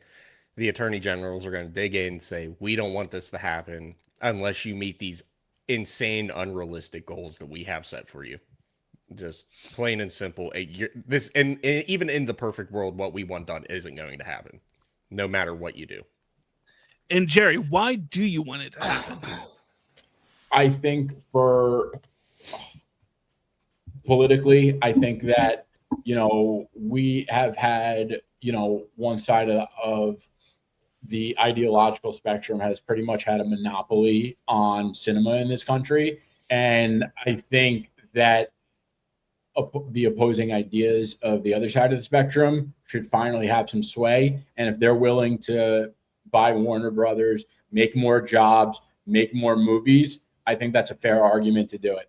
And I think that most of the people that are against it because they disagree with me politically. And, it is what it is. But for the attorney generals to do it, I agree with Colton. I think that's all this is about. Most of the states doing this are blue states, and people freak out about this. I mean, I remember when this was first announced and I said on X that I was for it. Like, I had a mutual of mine that I was friends with freak out on me and unfollowed me. He was like, never talk to me again, kind of thing. People are very, very emotional about this deal. And it's crazy to me because it's like, you guys literally control everything. And you're like, oh, well, it's a monopoly. Please spare me. You guys love monopolies when they work in your favor. Yeah, it's definitely one of those things. Like, I was all for Paramount at first, and then when Netflix came into the whole thing, and I was against it, but I started listening to some other people talk about it, and I was like, maybe I'm being swayed to wanting Netflix to get it. But then I sat back again, and I just reevaluated, and while I wouldn't hate Netflix getting it, I think Paramount was the better option. I just don't know if that's going to happen at this point, because I think it's more like Colton saying, the politics behind it, and there's so much that's just so much money that they're going to lose, and they're not going to want to. I think they'll let it go until maybe the first quarter of 2027 before they say, you know what, here's your $7 billion. Thanks, but no thanks, and walk away. Yeah. But, I kind of think so too. And I think Zaslav's going to take a W on it because, he worked out a great deal for Warner Brothers. And the thing is also, like, people have to understand, Zaslav didn't have a choice. If he didn't take the deal, he was going to get sued. And it's really hard to argue $109 billion isn't in the best interest of shareholders. Yeah, for sure. Let's see. Jedi Liker Flex says, if anyone, I'd rather Netflix get Warner or just state owned. I think everybody wants it to stay its own company, but it's just not going to happen. Ron says, cry me a river, because if Paramount takes over, they will do media censorship. That's not true at all. Companies do media censorship. What are you liberal companies, conservative companies, everybody tries to do that. But let's not forget, people seem to forget this. The Ellisons backed the Democratic nominee in the last presidential election. They backed that president, the Democrat nominee, not Donald Trump. Now, when Donald Trump got into office, just as all businessmen do, even people like Tim Cook from Apple, Jeff Bezos from Amazon, all these big corporate guys, they start to rub shoulders with who's in charge, because you rub my back, or I rub your back, you rub my back. You do something for me if I do something for you. And that's how it works. Everybody thinking that the Ellisons are some like conservative, trap to get in there and let's censor CNN. Well, yeah, CNN's shit. So it shouldn't be censored. It should just be taken off the air completely, because whether you're liberal or conservative, you take a look at that station, it is the worst. And yeah, I know people are going to want to say Fox News is the worst, but I'm not saying Fox News is any better, but it's not as bad as CNN. CNN is terrible. So again, when you get down to it, sure, let them take CNN off the air. Who the hell cares? You still have MSNBC, and you still have everything else. Like you have all these other outlets. Where they sent, Paramount has had CBS, has had this company now for a couple years. Where's the censorship coming from? Colbert getting fired, his ratings were in the shitter. So there's no evidence pointing that they're going to be censoring, the media when they take over. This is just some scare tactic that people are using to try and kill this deal. And that's the problem that I have with it. So again, let's try and step back from the politics of it all and see that it's probably a good deal, because Warner Brothers is getting sold regardless. It's either going to get sold as a whole company or in parts, and this would have kept the company together in whole. That's the way I look at it. Yeah, Warner Brothers is such a great opportunity for a larger company right now, because they're in a vulnerable position. Not as vulnerable as a couple years ago, but still pretty vulnerable. And they are an IP powerhouse. And again, we live in a world with an IP dominant cinematic. And as Powerful says, they only did that because Biden was bankable back then. Exactly. That's what corporate heads do. They don't care who's in charge. They will be buddy-buddy with whomever's in charge to get what they want and what they need. It's that simple. So to sit there and act like the Ellisons are diehard conservatives, maybe they are, but there's been no proof in how they've run Paramount so far that points to that being the case. That's what I'm trying to say. And, again, people are on here saying media censorship, conservatives if dictatorial, especially now with a fascist government. We don't have a fascist. I live in America. I don't know if you do, Ron. I live in America. There's no fascist government here. I did not see this getting political like this. So, Powerful says, my dude, I'm a conservative and Paramount are right wing. Okay, again, that I'm not saying that they're not, but what I'm trying to explain is that it's not for Trump. It's not for Biden. It's not for the conservative angles, because they have not proven through Paramount that look, come on. Like I keep saying, look at Star Trek. They're allowing Star Trek to be the wokest show that there is. That's a great if they point. were so right, if they were so right wing and so conservative and worried about that, those shows would have been canceled long ago. But they're not, because they're not censoring that stuff. Like that's the thing that I just don't understand. I don't. Okay, I gotta stop. That was my fault. But it's hard to not talk about politics with this deal. Yeah. Really and to back both of your points, if there was a third party in our government that was in charge, like Bernie Sanders won hypothetically socialism, the Socialist Party was the president at that time, everybody would be freaking out because everybody's backing socialism. It doesn't matter. It's whoever's in charge. The neo-Nazi party could hold the presidency, and everybody would be Nazis in the media. Like that's just how it is. It's kind of like Ricky Gervais said, it's like it was the Golden Globes. He's like, and if ISIS started a streaming service, you'd call your agents, Yeah, like it's not about politics. It's about like, can I get a tax break? Can I get a government funding thing? I don't really care. Can you scratch my back? Could I scratch yours? The funny thing about my back is it's located on my cock. You went to the super bad reference. Anyway, so we are going to jump over to video game talk. I wanted to bring this up pretty big. I had a pretty big first. What the hell am I saying? I don't know. Anyways,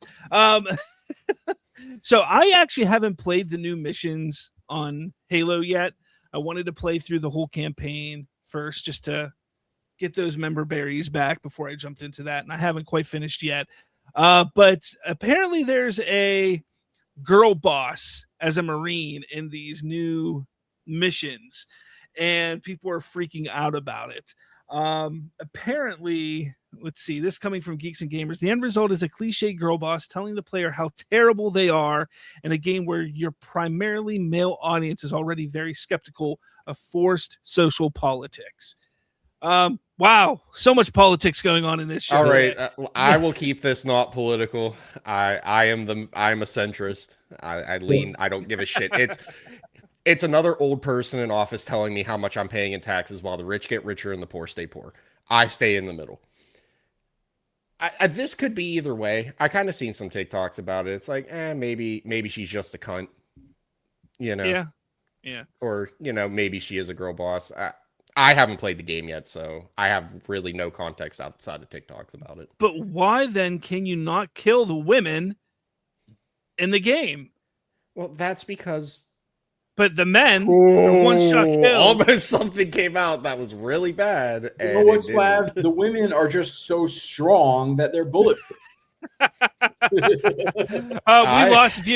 We lost viewers. I think. Oh. No, honestly, I just want to say this. First off, I haven't played that part of the campaign yet, so I don't know. Jerry, I'll let you talk in a second. I don't know if it's really like girl boss or what. This video I'm showing here of them shooting the women and not dying, but the men dying. There was other videos that came out that shows that it's just the hitbox that they created for these unplayable characters, and if you shoot them in a certain way, they do actually die.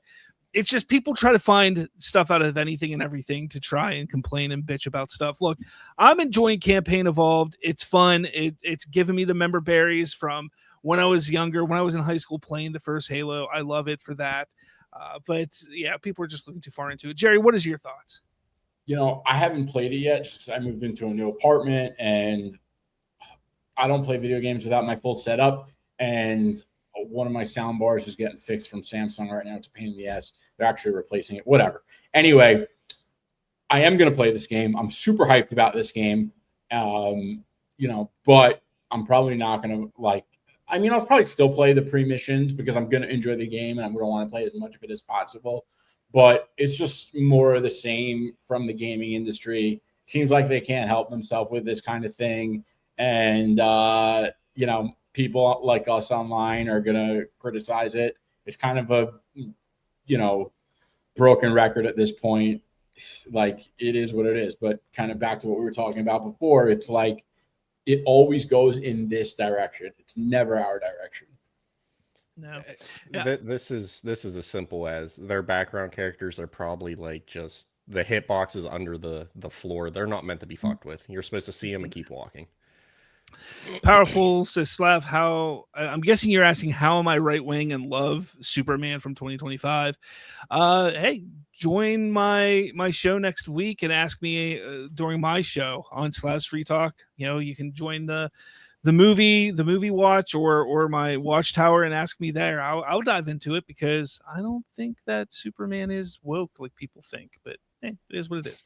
Let's see. Did you add anything? You did. Yeah, I added this. We don't really have to dive too far into it because it is just in like the beta. Well, I don't want to call it beta, but they're doing like that test period right now.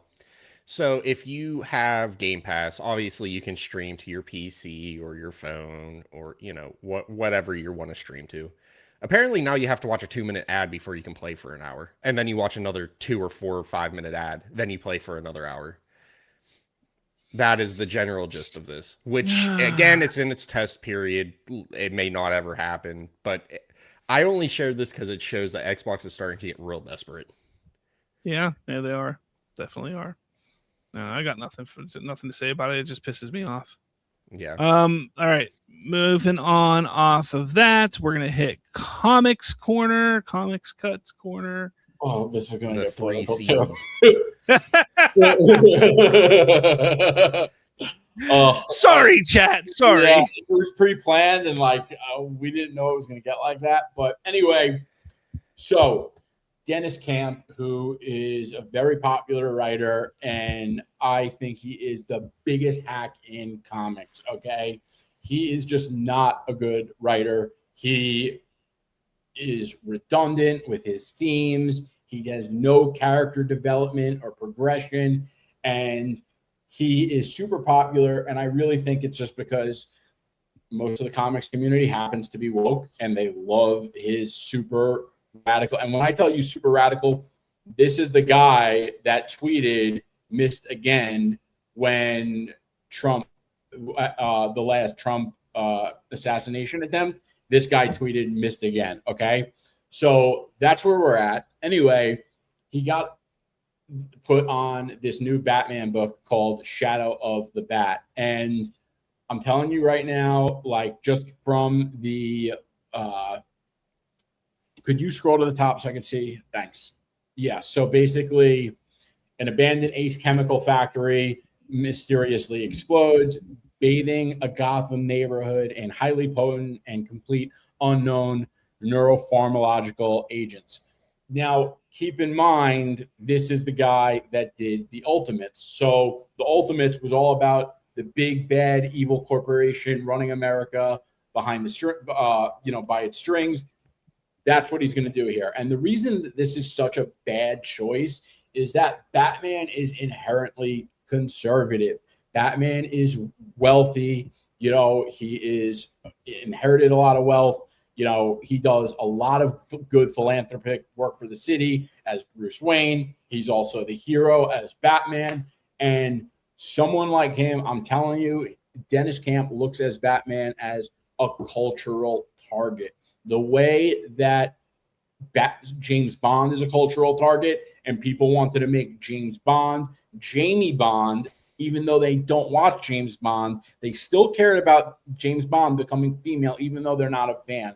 And the reason for that is because it's a political and cultural target. And it's the same thing with Batman for someone like Dennis Camp. And if you read the rest of this, I mean, that's what the guy's going to do. There's going to be no character progression on Batman. And let me tell you, I'm not saying this because I hate Dennis Camp. I'm also saying it because he is a shitty writer. He is a hack. He is untalented. And I think that he knows it.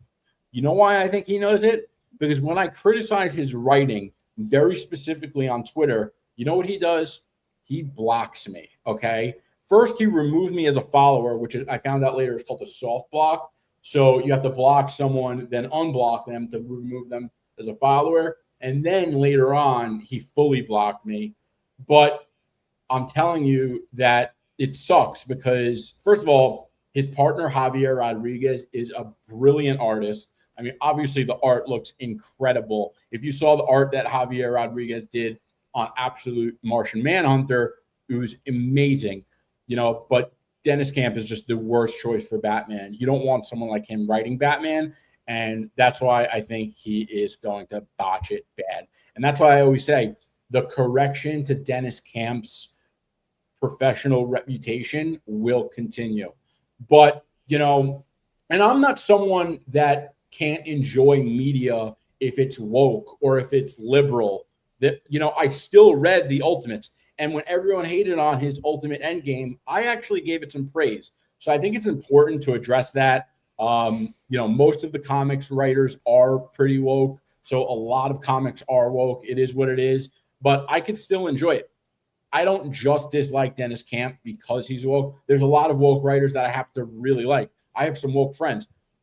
I think Dennis Camp is a crappy writer. And I think he's too much of a radical at the same time. And I think that this is like a political project for him more than an art project. And that's been your Comics Cuts Corner. Boy, we need something honestly, to lighten the mood.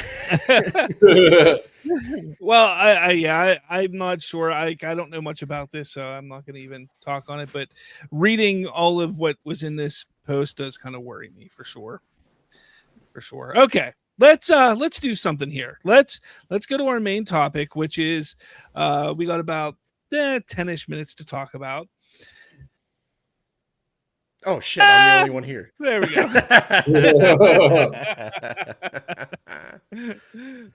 Oh wait! You want to be the only one? No, okay. Don't do that. Oh, son of a bitch! I'm here.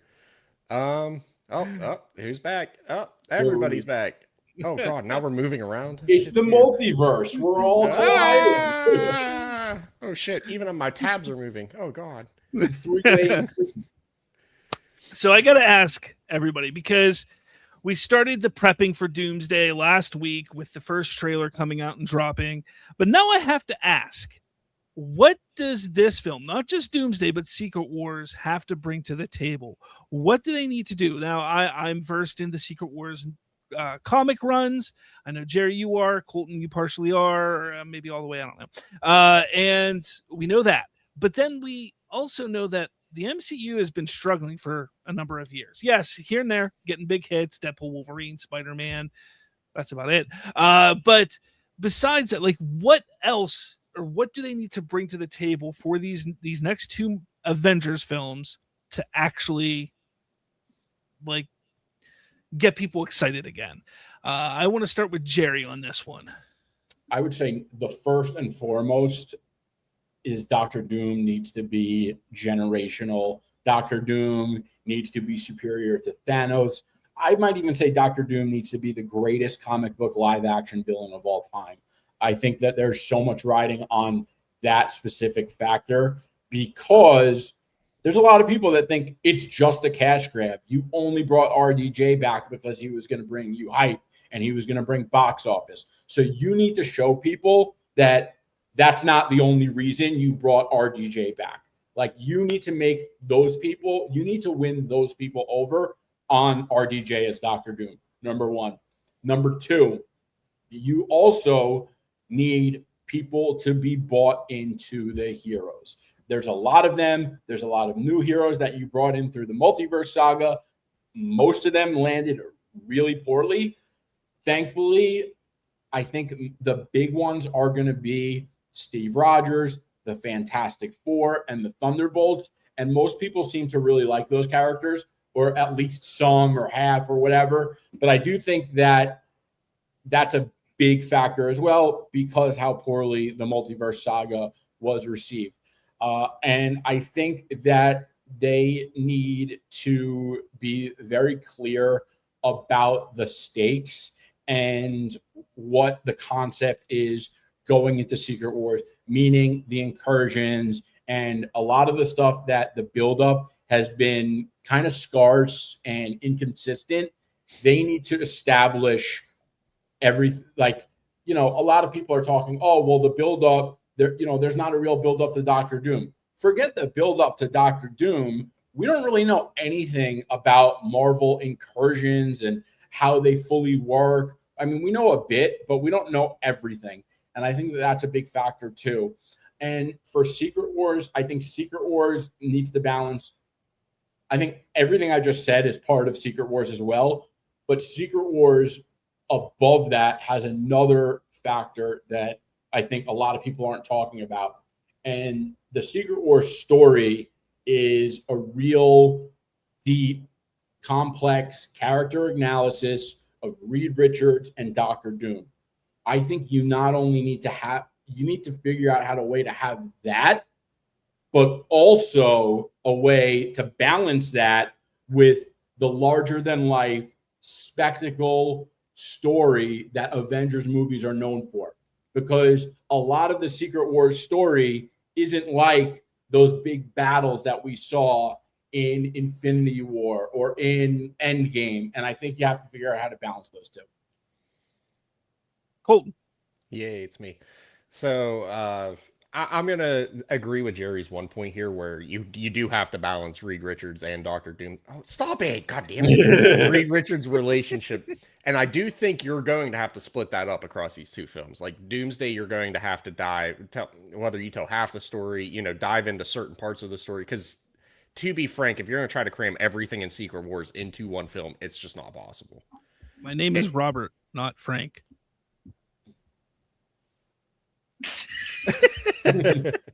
But I think Doomsday will be fine. I think we're going to get a lot of plot drops. We're going to get disposition drops. Just, hey, this happened. Now here's 15 minutes explaining what kind of is going to happen or is happening off screen, which is fine. There's been no build up. It's going to be what it's going to be. Just make the characters sound good. And Doom cannot have the Marvel, hey, you're the villain for this movie. We're going to kill you at the end of it. Sorry. Or It's hey, happening. you're the big bad. You just take the back seat for the next 15 years. Sorry. It's happening. It probably will. But Secret Wars needs to. Sorry, Pedro flop cow.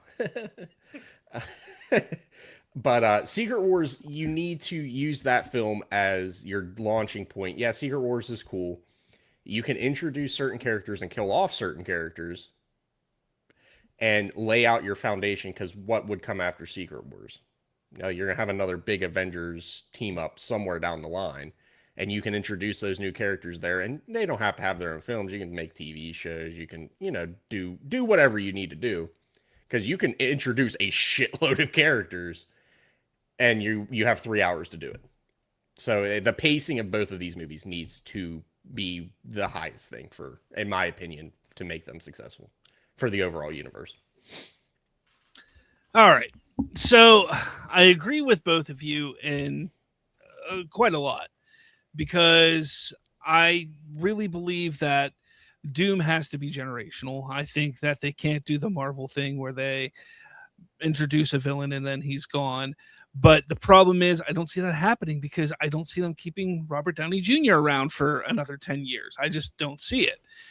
Not just money, but like he's 60 some years old. Like he's not going to want to, he's not going to want to be doing this forever. I mean, maybe he will, but after it. Yeah. So who knows? Like, so that, to me, that's why I hate that they cast Robert Downey Jr. as Doom.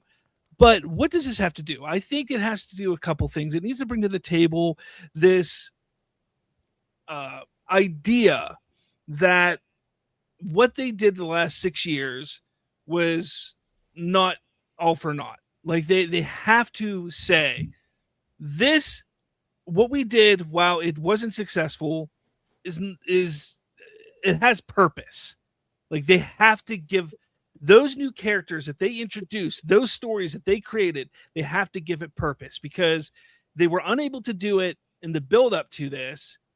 They're going to have to do it retroactively somehow.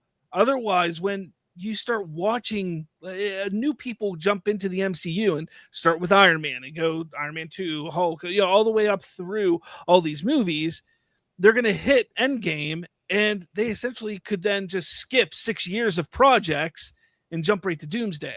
And I think that would suck. Honestly, I think that would suck, because you need to give reason for it. So I think that's the biggest thing that specifically Doomsday needs to do. Give a reason for those movies that came before it.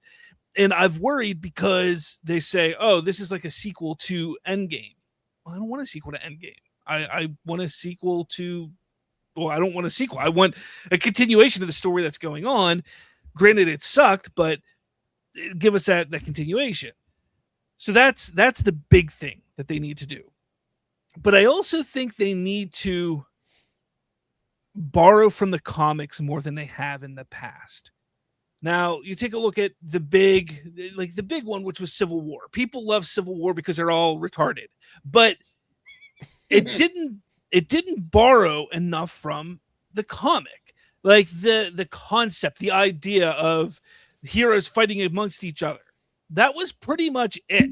Nothing else in that movie was like the comic, like at all. So to me, I sit there and say, okay, I can kind of understand why people like it, even though it's terrible.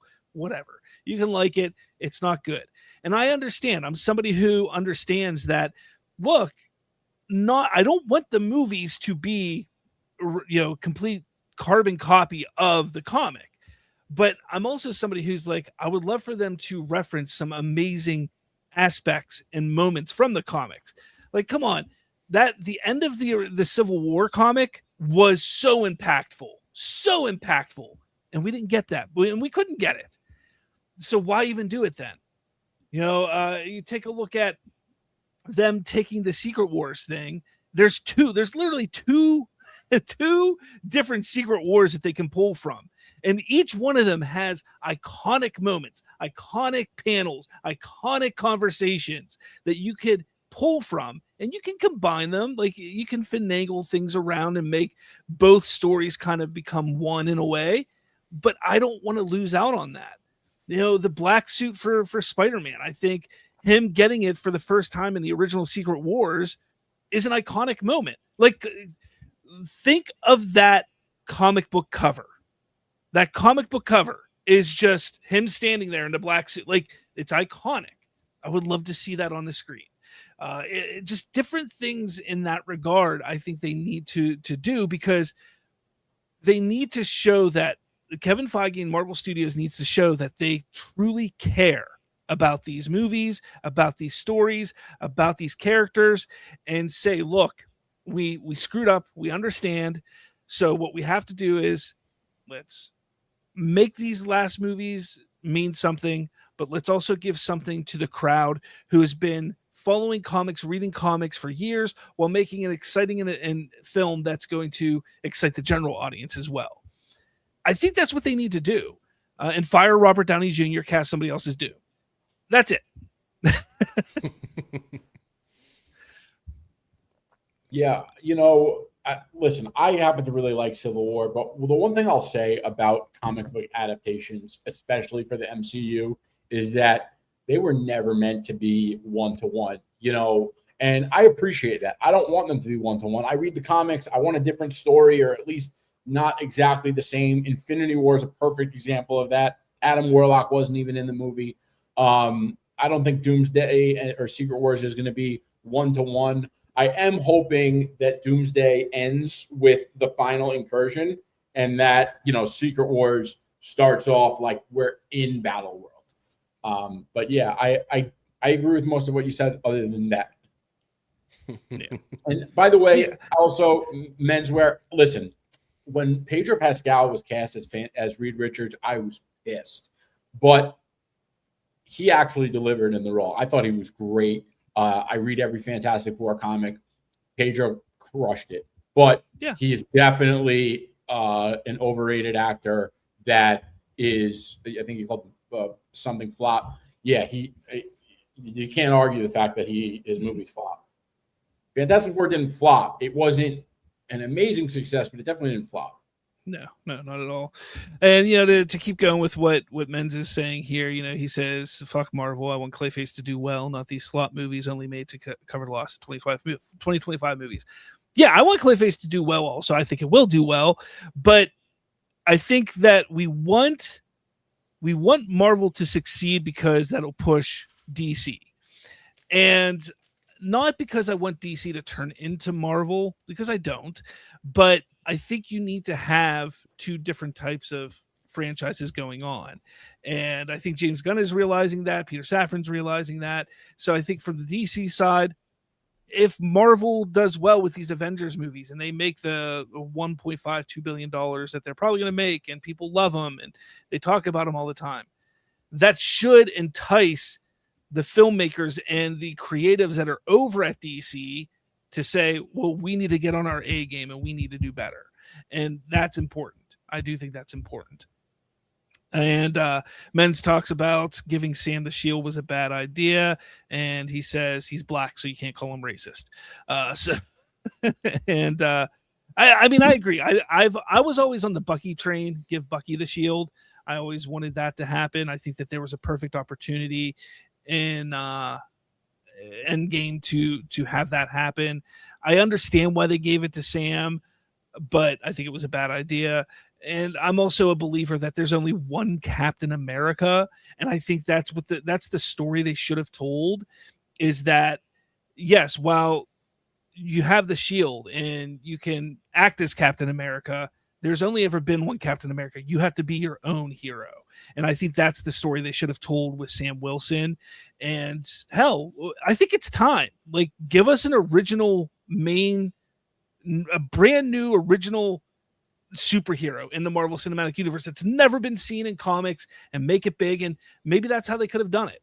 But that's just me. If we ever see a different Captain America other than Steve Rogers, I want it to be David Colton. David Colton, who I was talking about last week from the, new Captain America and Avengers Armageddon comics. Like, yeah. But, menswear, if Avengers Doomsday and Secret Wars don't do well, that's going to hurt the genre. You have to understand that, like whether you hate it or love it, the Avengers are the face of the genre in cinema. When people think of the superhero movies, they think of Avengers. So if Avengers Doomsday isn't received well, superhero fatigue narratives are coming right back. Yeah. Yeah. And like I say all the time, your Spider-Mans are always going to do well. Deadpool and Wolverine did well because it was a movie 10 years in the making, 10 plus years in the making because of the Logan aspect of it. Your Batmans will do well. Like, there's certain movies and characters and stories that will do well regardless of the perception of the genre going on. And that's why, like, I was listening to one of John Campia's shows the other day, and he's like, I can't see it. Where's this superhero fatigue? And it's like, you're smarter than this, John.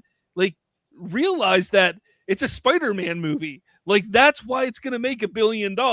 Like people just don't get that. Like, there is, I don't want to call it fatigue, but there is a boredom of sorts with superhero films at this point in time. I think that's the best way to put it, is boredom. It's boring now. We had 10, 15 years where it was the biggest thing ever, and now people are wanting to move on to something different. And it happens in film. It happens in Hollywood all the time, from the cowboy movies to the action movies to the 90s and 2000 comedies, and then the spoof films. Like, you have these little eras and spurts. You just you're back. Oh, okay. Back. But anyways, yeah, I think it's time to wrap everything up, though. Oh, Bob did for real die. Oh, I'm back. I'm here. It's okay. Feige sniped. All right. Yeah. But anyways, yeah, I think this was a good show. You guys have anything else to talk about or say or bring up? No, I will. I do think doing a Jeopardy one-off would be fun. Yeah, I think we need to figure that out. But Colton, where can everybody find you? White Ruby 53, pretty much everywhere. And Jerry, where can they find you? At Comics Cuts on all platforms, and I'm very active on X, Twitter. And me. Nope, that's cool. Oh, shit. Hey. And me. You can find me at Slav's Free Talk on Twitter. You can find my channel at Slav's Free Talk as well, which I am streaming on today. I don't do it all the time. Maybe every couple weeks I'll stream this to get more people to know about it. But yeah, follow us there. Follow with Bridging the Geekdoms on Twitter, on YouTube, and all that stuff to hear more of our takes as well. So yeah, guys, this was a good one. I loved it. Thank you all for joining. And with that said, we will catch you all later.